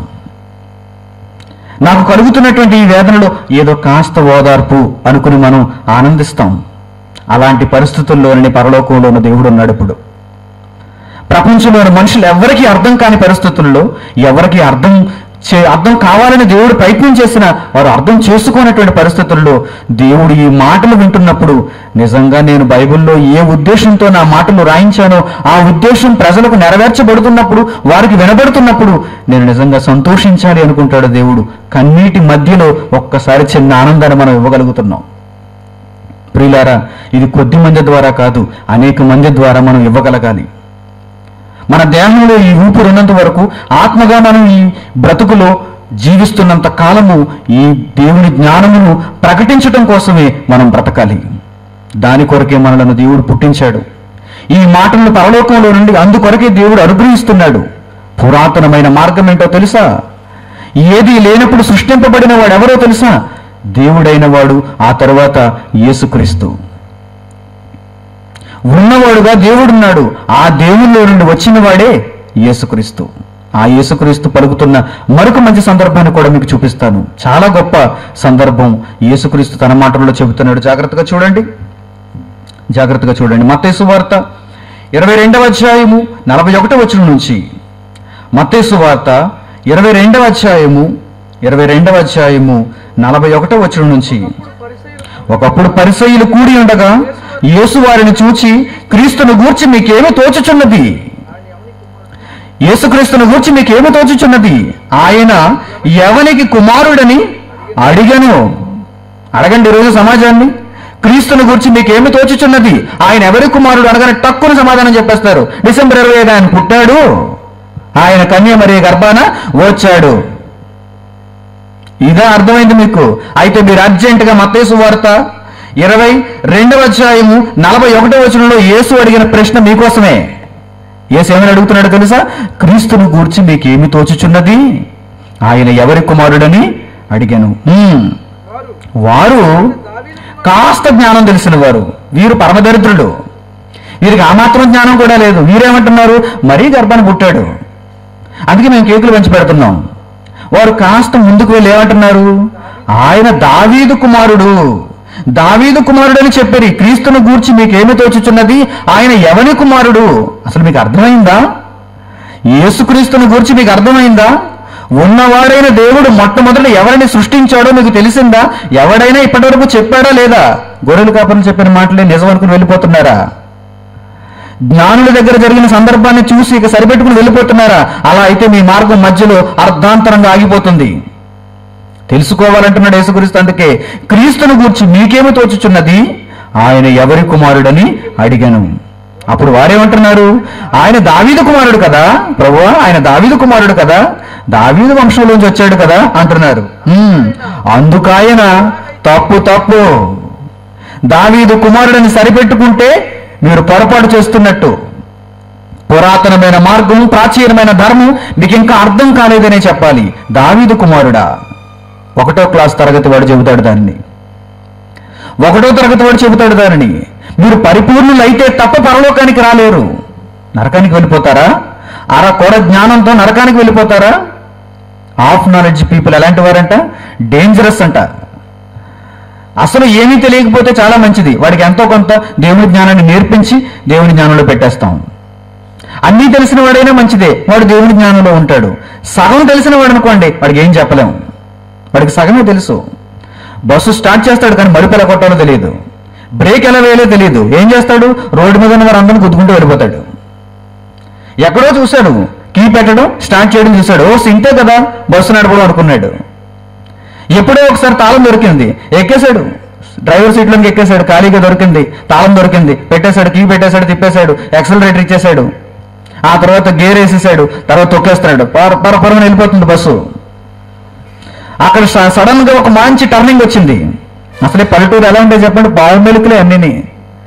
మంచి టర్నింగ్ వచ్చింది, ఎక్కడికి వెళ్ళిపోయాడు? పొలాల్లోకి దూసుకుని వెళ్ళిపోతాడు అంతే సరాసరి. ఎందుకంటే అక్కడ స్లో చేయాలని, ఇంత టర్నింగ్ తీసుకోవాలని వాడికి తెలియదు కదా, వాడికి నిష్ణాత లేదు కదా, ప్రావీణ్యత లేదు కదా. దేవుని జ్ఞానం కూడా అలాంటిదే. దేవుని జ్ఞానం పరిపూర్ణంగా వస్తే తప్ప నీవు దీనిని ప్రారంభించలేవు, నడపలేవు, తిరిగి సరైనటువంటి మార్గంలో దీనిని ఉంచలేవు. జాగ్రత్త ప్రియులారా. అందుకే యేసుక్రీస్తు తాను బ్రతికి ఉన్న కాలంలోనే వీటిని గురించి ప్రశ్నిస్తున్నాడు. క్రీస్తుని గురించి మీకు ఏమి తోచుతున్నది? ఆయన నిన్న మొన్న పుట్టినవాడని మీరు భ్రమపడుతున్నారా? దావీదు కుమారుడని మీరు భ్రమపడుతున్నారా అని వారిని అడుగుతున్నప్పుడు వారు దావీదు కుమారుడే కదా అంటున్నారు. అప్పుడు యేసుక్రీస్తు ఏమంటున్నాడు చూడండి, అందుకు ఆయన అలాగైతే మిమ్మల్ని ప్రశ్న వేస్తాను, నేను మీ ఆలోచన రేకెత్తించటానికి, పురాతనమైన మార్గాన్ని మీకు తెలియచేయటానికి, ప్రాచీన ధర్మాన్ని మీకు గుర్తు చేయటానికి మీకు ఒక మంచి ప్రశ్న వేస్తాను నేను. ఏంటో తెలుసా? అలాగైతే మీకు వాక్యం తెలుసా? మీకు వాక్యం తెలుసా? ఏంటా వాక్యం? రాయబడిన వాక్యం, నేను నీ శత్రువులను నీ పాదముల క్రింద ఉంచి వరకు నీవు నా కుడిపార్శ్వమున కూర్చుండు మరి ప్రభువు నా ప్రభువుతో చెప్పెను అని దావీదు పరిశుద్ధాత్మ ప్రేరణతో ఒక మాట రాశాడు కీర్తనల గ్రంథం 110వ అధ్యాయం 1వ వచనంలో. ఆ మాటను ఇక్కడ జ్ఞాపకం చేస్తున్నాడు యేసుక్రీస్తు శిష్యులతో, తన చుట్టూ ఉన్న వారితో, ఈ ప్రశ్న అడిగిన వారితో. ఏమండి ఆ మాటలో ఉన్న భావం ఏంటి? యేసుక్రీస్తు ఏ ప్రశ్న వేస్తున్నాడు? దావీదు తాను బ్రతికి ఉన్న కాలంలో ఒక మాట మాట్లాడాడు, పరిశుద్ధాత్మ ప్రేరణతో ఒక పలుకు పలికాడు. ఏంటది? నేను నీ శత్రువులను నీ పాదముల క్రింద ఉంచు వరకు, నేను నీ శత్రువులను నీ పాదముల క్రింద ఉంచే వరకు నీవు నా కుడిపార్శ్వమున కూర్చోవాలి. అంటే నీకు విజయాలను నేను అనుగ్రహిస్తాను. నీవు ఏ దేశం మీదకి యుద్ధానికి వెళ్ళినా నీ పాదముల క్రింద శత్రువులు ఉండేంత వరకు నీవు నా కుడి ప్రక్కనే ఉంటావు, దేవుని కుడి ప్రక్కనే ఉంటావు నువ్వు అని మహాదేవుడు, గొప్పవాడు, మహోన్నతుడైన వాడు, ఉన్నవాడైన వాడు. అందుకే అక్కడ లెటరింగ్ కూడా ఎలా రాయబడిందంటే పెద్ద అక్షరాలతో రాయబడింది చూడండి, ప్రభువు అని. ఆ ఉన్నవాడైన ప్రభు ఎవరితో చెబుతున్నాడు? తాను మొట్టమొదట సృష్టించినటువంటి యేసుక్రీస్తు అనే ప్రభువుతో చెబుతున్నాడు. దీనిని భూమి మీద ఉన్నటువంటి దావీదు పరిశుద్ధాత్మ ప్రేరణతో వ్రాస్తున్నాడు. ఆ మాట నాకు కూడా చెందుతుంది. నేను ఆయన కుడిపార్శ్వను ఉన్నప్పుడు నేను నా శత్రువులను జయిస్తాను, నా పాదముల క్రింద నేను వారిని ఉంచుకోగలను. ఈ మాట ఎవరు చెప్పారంటే ఆ ప్రభువుతో చెప్పాడు. ఆ ప్రభువు ఎవరు, ఈ ప్రభువు ఎవరు అనగానే ఉన్నవాడైన దేవుడు తన సృష్టి ఆరంభంలో మొట్టమొదట సృష్టించినటువంటి దేవుని వాక్యంతో చెబుతున్నాడు అని మీరు అర్థం చేసుకోవాలి. ఇప్పుడు యేసుక్రీస్తు అడుగుతున్నాడు చూడండి. ఇప్పుడు యేసుక్రీస్తు ఆ మాటను అక్కడ ఉదాహరణగా తీసుకుని యేసుక్రీస్తు ప్రశ్న వేస్తున్నాడు చూడండి. ఏమంటున్నాడు చూడండి. అని దావీదు ఆయనను ప్రభువు అని ఆత్మ వలన ఏల చెప్పుచున్నాడు. నిన్న మొన్న నేను పుట్టినవాడనైతే, నాకు ఇంకా 50 ఏళ్ళు కూడా లేవని మీరు అపహాస్యం చేసినట్టయితే, మీ తండ్రి అని చెప్పుకుంటున్న దావీదు ఆ దావీదుకు కుమారుడని చెప్పి నన్ను చాలా తక్కువ చేస్తున్నటువంటి మీకు నేను ప్రశ్న వేస్తాను. ఆ దావీదు నన్ను గూర్చి ఏమని మాట్లాడాడంటే, నేను ఆ దావీదుకు ప్రభువును. నేను ఆ దావీదుకి ఎవరిని? ప్రభు, ది లార్డ్. దావీదుకు కుమారుడైతే, అది కూడా చాలా తరాలు గతించిపోయిన తర్వాత దావీదు వంశంలో పుట్టినవాడైతే, దావీదుకు యేసుక్రీస్తు ప్రభు ఎలా అవుతాడు చెప్పండి? కుమారుడు అవుతాడు, ముని మనవడు అవుతాడు. అంతేనా? 14 తరాలు గతించిపోయాయి. దావీదు కుమారుడు సొలొమోనుకు తర్వాత పిల్లలు పుట్టారు, వారికి పిల్లలు పుట్టారు. అలా పిల్లలు పుట్టుకుంటూ వచ్చి కొన్ని తరాలు గతించిన తర్వాత మరియ వచ్చింది, యోసేపు వచ్చాడు. వారి కుమారుడుగా యేసుక్రీస్తు ఎంచబడ్డాడు. అప్పుడు యేసుక్రీస్తును దావీదు ఒకవేళ యేసుక్రీస్తును గూర్చి మాట్లాడాలి అనుకుంటే నా ముని మనవడు అని చెప్పాలి. కానీ ఏమని చెబుతున్నాడు? నా ప్రభువు ఆయన నా ప్రభువు. ఉన్నవాడైన దేవుడు ఈ ప్రభువుతో ఏమని చెప్పాడు? నీవు నా కుడి పార్శ్వమున కూర్చోవాలి అని చెప్పాడు. చూసారా? మరి దావీదు తరువాత ఎన్నో తరములు గతించిపోయిన తర్వాత యేసుక్రీస్తు దావీదు తరంలో పుడితే, దావీదు ఆత్మ వలన యేసుక్రీస్తును ప్రభు అని ఏల చెప్పుచున్నాడు అని వారిని అడుగుతున్నాడు యేసుక్రీస్తు. అప్పుడు వారేం చెబుతున్నారు చూడండి, 46వ వచనం. ఎవడును మారు మాట చెప్పలేకపోయాను. ప్రశ్నకు సమాధానం దొరకలేదు చూడండి. ఈరోజు ఎందరో సోకాల్డ్ క్రిస్టియన్స్ యేసుక్రీస్తు 2000 సంవత్సరాల క్రితం మాత్రమే పుట్టాడు అనుకుంటున్నారు. చూసారా? వారి దగ్గరకు వెళ్ళి మనం ఈ ప్రశ్నలు గనుక దేవుని తరఫున అడిగితే వారు ఎదురు మాట, దానికి సమాధానం చెప్పలేని పరిస్థితి ఏర్పడుతుంది. బాగా ఆలోచించండి ప్రియులారా. ఎందుకంటే ఎంత జ్ఞానాన్ని దేవుడు మనకిస్తున్నాడు. మనం ఏమైనా జ్ఞానుడువా? మనం ఏమైనా దేవునికి ఏమైనా అర్పణలు ఎక్కువగా చేసావా? చెప్పండి. దేవుడు ఎందుకు ఇంత ప్రేమ చూపిస్తున్నాడు మనకి? అమెరికా వారికి లేని జ్ఞానం, రష్యాలో ఉన్న వారికి లేని జ్ఞానం, ఆస్ట్రేలియాలో ఉన్న వారికి లేని జ్ఞానం. ఎంతో మంది ధన సంపన్నులుగా పెద్ద పెద్ద చర్చిలకు ఈరోజు ఎలా వెళుతున్నారో తెలుసా? రేంజ్ రోవర్ కారులో వెళ్తారు ఫ్యామిలీతో పాటుగా, ఒక ఆడి కారులో వెళ్తారు ఫ్యామిలీతో పాటుగా. దేశాది నేతలు ఈరోజు క్రైస్తవులుగా పిలువబడుతున్నారు. ట్రంప్ మీకు అందరికీ తెలిసి ఉంటారు, డొనాల్డ్ ట్రంప్ తెలుసా? అమెరికాకు నూతన అధ్యక్షుడు, ఇటీవల ఎన్నికైన వాడు. బరాక్ ఒబామా దిగిపోబోతున్నాడు, ఇప్పుడు ట్రంప్ పేట ఎక్కబోతున్నాడు. ఈ ట్రంప్ ఎవరో తెలుసా? క్రైస్తవుడు, Christian. But he don't know this knowledge. అతనికి జ్ఞానం తెలియదు. తెలిసి ఉంటే అతడు అమెరికా అధ్యక్ష పదవిలో ఉన్నవాడే ఏం చెప్పాలి ఈ సమాజం అంతటికి? దావీదు కుమారుడైనటువంటి యేసుక్రీస్తుగా పిలువబడుతున్న ఈ యేసు దేవుని వాక్యమై పురాతనమైన కాలంలో పుట్టినవాడు, అప్పటికి ఎవ్వరూ పుట్టలేదని చెప్పాలి. చెప్పాడా? లేదు. వాడికి తెలియదు కదా, వాడికి నేర్పించే బోధకులకు తెలియదు కదా, అక్కడ ఉన్నవారు ఎవరికి తెలియదు కదా. కుగ్రామమైనటువంటి మనలను ఎన్నుకొని మనలో ఏ అర్హత ఉందని దేవుడి మాటలు మనకు చెప్పాలనుకున్నాడు. మీరు ఆలోచించండి. దేవుడు చాలా ప్రేమ కలిగిన వాడు. దేవుడికి అసలు ధనిక పేద వ్యత్యాసాలు లేవండి. అసలు పెద్ద గ్రామము, పెద్ద పట్టణము, చిన్నదైన గ్రామము, ఇలాంటి వ్యత్యాసాలు, తేడాలు ఆయనకి ఎక్కడ కనిపించటం లేదండి. ఎవరైతే శుద్ధమైనటువంటి హృదయంతో నన్ను ప్రేమిస్తున్నారో వారికి మహాజ్ఞానాన్ని ధారపోసారనుకుంటున్నాడు దేవుడు. అందుకే ఎవరికి తెలియని సంగతి దేవుడు మనకే చెబుతున్నాడండి. పురాతనమైన కాలంలో ఉన్నదెవరో తెలుసా? యేసుక్రీస్తు. సమాజం అంతా అజ్ఞానంలో ఉండిపోయింది, గుడ్డిదైన మార్గంలో ఉండిపోయింది. కనుక పురాతనమైన మార్గాన్ని మీకే చెప్పాలనుకుంటున్నాడు. ఎందుకంటే మీకు చెబితేనే నాకు న్యాయం జరుగుతుంది అనుకుంటున్నాడు దేవుడు. ఎలా జరుగుతుంది న్యాయం? మనకు చెప్పటం వల్ల దేవునికి ఎలా జరుగుతుంది న్యాయం? మనం దానిని అనుసరిస్తాం. అనేక మందికి మనం బ్రతికున్నంత కాలం మనం చెబుతాం.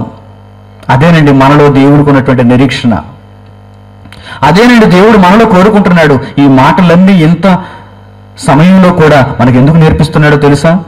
ఇంత చలిలో కూడా మనకు ఎందుకు వినిపింపజేస్తున్నాడో తెలుసా? ఆయనకు ఒక ఆశ ఉండిపోయింది, ఒక కోరిక ఉండిపోయింది. మీ బ్రతుకు కాలంలో ఎప్పుడైనా సరే మరలా ఈ మాటలు మరొకరికి చెప్పండి. మీ చుట్టూ ఉన్నటువంటి మనుషులను మీరు జీవమైనటువంటి మార్గంలోనికి తీసుకుని రావటానికి మీరు ప్రయత్నం చేయండి. నేను ఒక్కడే కాదు, మీరందరూ ఈ కార్యక్రమంలో పాలు పంపులు కలిగిన వారుగా ఉండాలి. మీరు దేవునికి కుమారులే, నేను దేవునికి కుమారుణ్ణి. మనం అందరం ప్రాచీనమైనటువంటి ఆ మార్గంలో నడవవలసిన వారమే. కనుక దేవుడిచ్చినటువంటి ఈ మహాభాగ్యాన్ని మీరు కోల్పోవడానికి వీలు లేదు. ఈ తలాంతును మీరు పాతి పెట్టడానికి వీలు లేదు.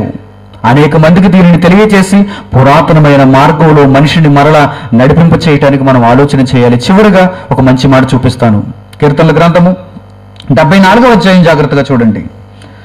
కీర్తనల గ్రంథము 74వ అధ్యాయము 12వ వచనం. కీర్తనల గ్రంథము 74వ అధ్యాయము 12వ వచనం. పురాతన కాలం మొదలుకొని దేవుడు నా రాజై ఉన్నాడు. దేశంలో మహారక్షణ కలుగు చేయువాడు ఆయనే. చూసారా, మీరు నమ్ముకున్నవాడు ఎలా ఉండాలంటే, మీరు ఆశ్రయించిన వాడు ఎలా ఉండాలంటే చెబుతున్నాడు. చూడండి ఇక్కడ కీర్తనల గ్రంథం 74వ అధ్యాయం 12వ వచనం. పురాతన కాలం మొదలుకొని దేవుడు నా రాజై ఉన్నాడు. అలా చెప్పుకోగలిగిన వాడుగా ఉండాలి దేవుడు అంటే. అలాంటి వాడుగా ఉండాలి దేవుడు అంటే. పురాతన కాలం మొదలుకొని దేవుడు నా రాజై ఉన్నాడు. దేశంలో మహారక్షణ కలుగు చేయువాడు ఆయనే. దేశంలో ఉన్న ప్రజలందరికీ, ప్రపంచవ్యాప్తంగా ఉన్న ప్రతి నరునికి రక్షణను కలుగు చేయువాడు ఎవరు అంటే ఆయనే. పురాతన కాలంలో ఉన్నవాడు, పురాతన కాలంలో ఉన్నవాడు. ప్రియమైన వారలారా, యేసుక్రీస్తును గూర్చి ఇప్పుడు మీరు ఒక చక్కని విషయం తెలుసుకున్నారు. యేసుక్రీస్తు ఎప్పుడు ఉన్నాడు? యేసుక్రీస్తు ఎప్పటి నుంచి ఉన్నాడు? ఆయన పురాతనమైన వాడా? ఆయన ప్రాచీనమైన వాడా? 2000 సంవత్సరాల క్రితం మాత్రమే వచ్చినవాడు కాదా? అప్పుడు వచ్చాడు నిజమే, కానీ అంతకు మునుపు ఆయన ప్రస్థానం ఎంతో గొప్పది. అంతకు ముందు ఆయన ఉనికి చాలా గొప్పది. ఆయన వలన ఈ సృష్టి అంతా సృష్టింపబడింది, ఉనికిలోనికి వచ్చింది. ఆ తర్వాత ఎందరో నీతిమంతులు ఆయనను చూచి మిగిల ఆనందించారు, సంతోషించారు. మోషే క్రీస్తు విషయమైన నింద గొప్ప భాగ్యాన్ని ఎంచుకున్నాడు అంటే మోషేకు యేసుక్రీస్తు మీద పరిపూర్ణమైన అవగాహన ఉంది. అప్పటికే యేసుక్రీస్తున్నాడు. అబ్రహాము యేసుక్రీస్తు దినము చూసి సంతోషించాడంటే అప్పటికే అబ్రహాము ఉన్న కాలానికే యేసుక్రీస్తు పరలోకంలో దేవుని దగ్గర ఉన్నాడు. నోవహు కాలంలో ఆత్మరూపిగా వెళ్ళి అనేక మందికి జీవవాక్యాన్ని ప్రకటించాడంటే నోవహు కాలంలోని యేసుక్రీస్తు పరలోకంలో దేవుని దగ్గర ఉన్నాడు. దావీదు తనను ప్రభువు అని చెప్పుగలుగుతున్నాడంటే దావీదు కాలంలోనే యేసుక్రీస్తు ప్రభువుగా ఉన్నాడు. ప్రియమైన వారులారా, ఎన్ని మాటలు చూడండి. కానీ ఈ ప్రపంచం అజ్ఞాన దశలో ఉండిపోతానికి ప్రయత్నం చేస్తుంది. ఎన్నో సంవత్సరాలు యేసును గూర్చినటువంటి వార్తలు ప్రకటిస్తూ ఆ వార్తలలో అసలైన దానిని ఈ సమాజానికి నేర్పించలేక అజ్ఞాన దశలో ఉండిపోయింది. చూడండి, ఎన్ని సంవత్సరాలుగా క్రిస్మస్ చేయటం లేదు చెప్పండి.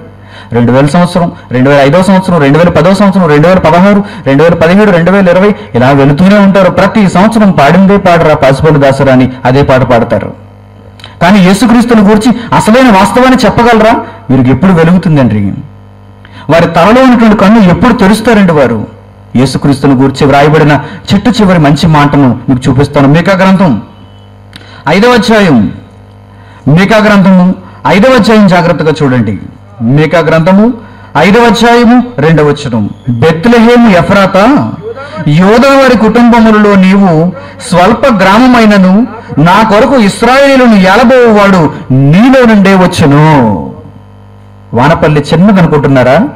వానపల్లిలో ఉన్నవారు చిన్నవారు అనుకుంటున్నారా? ఆనాడు యేసుక్రీస్తు భూమి మీదకి రావటానికి కూడా దేవుడు చిన్న గ్రామాన్ని ఎన్నుకున్నాడు. బెత్లెహేము ఎఫ్రాతా ఏమంటున్నాడు చూడండి. యోదా వారి కుటుంబముల్లో నీవు స్వల్ప గ్రామమైనను. ఆంధ్రప్రదేశ్లో మీరు చిన్ని గ్రామం వారు అయి ఉండొచ్చు. అసలు గూగుల్ మ్యాప్స్లో మీ గ్రామమే లేదు.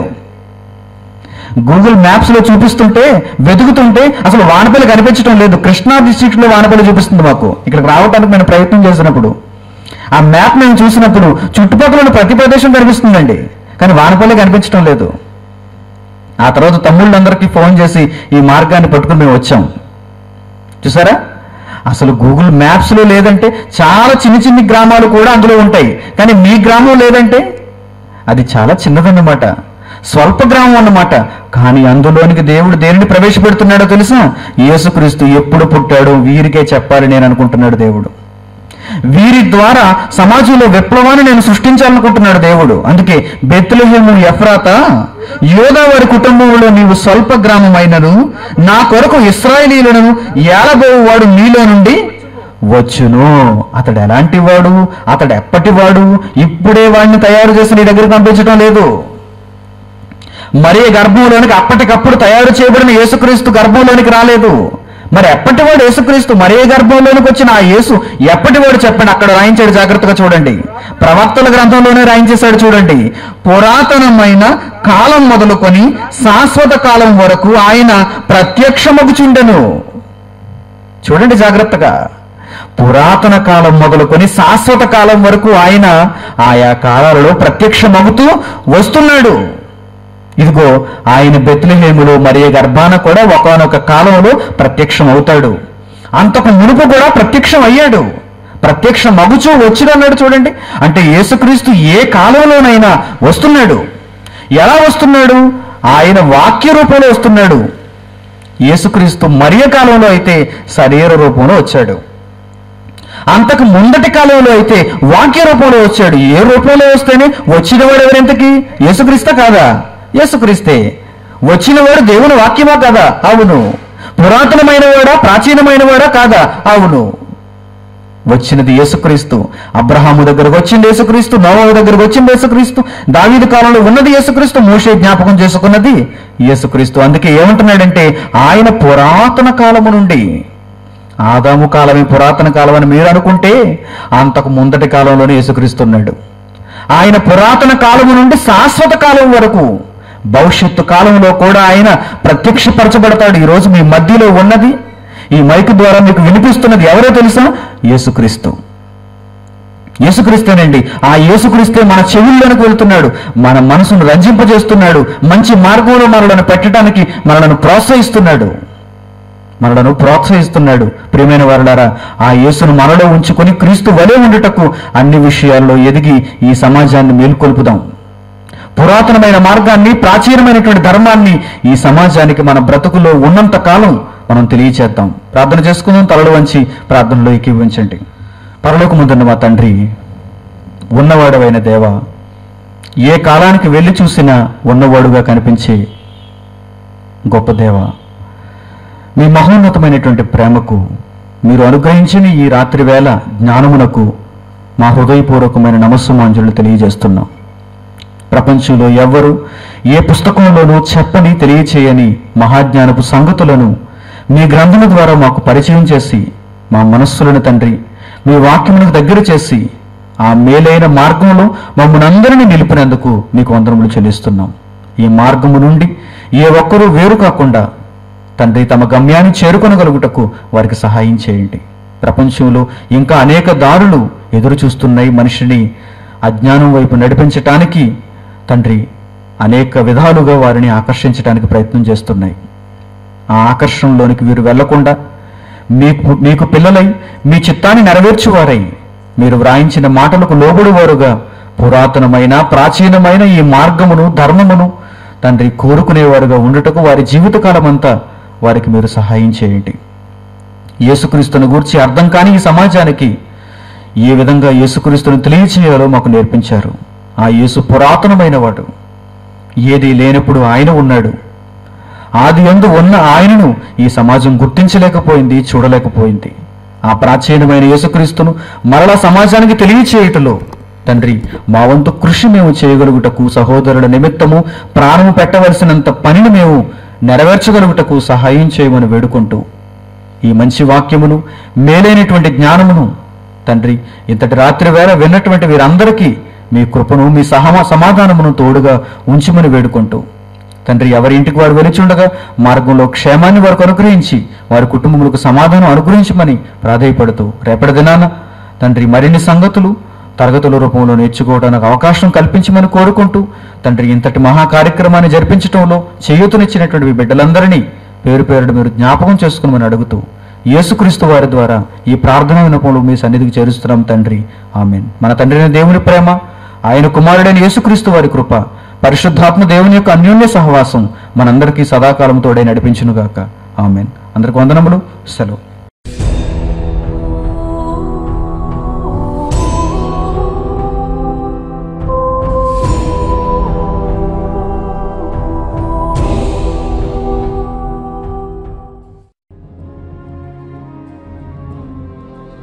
పరలోకంలో దేవుడున్నాడు, భూమి మీద మనుష్యులున్నారు.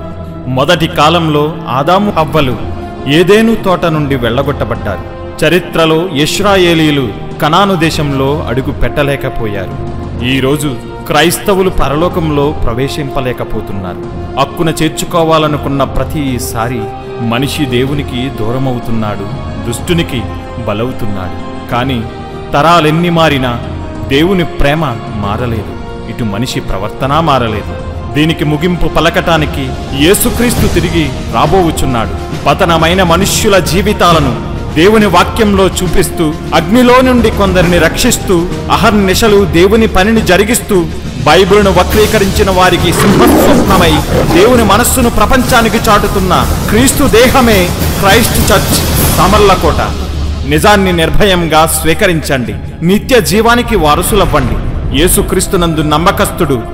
మనిషి భయపడతాడు మరో మనిషికి, కానీ గడగడలాడించే ఏ మనిషినైనా చెమటలు పట్టించేది ఎవరైనా ఉన్నారు అంటే అది మరణం. మరణం, ద ఫియర్ ఆఫ్ డెత్, మరణ భయం ఉంది. ఈరోజు మనిషికి మరణ భయం ఉంది. ఈ మరణాన్ని జయించిన వాడే, మరణాన్ని తన పాదముల క్రింద ఉంచుకున్నవాడే the real hero, son of God, Jesus Christ. One and only అంటాం, అందుకే ఇన్ని one and only. Brother J Manikumar, son of God, Christ church, Samarlakota, Turpu Godavari జిల్లా, ఆంధ్రప్రదేశ్, ఇండియా.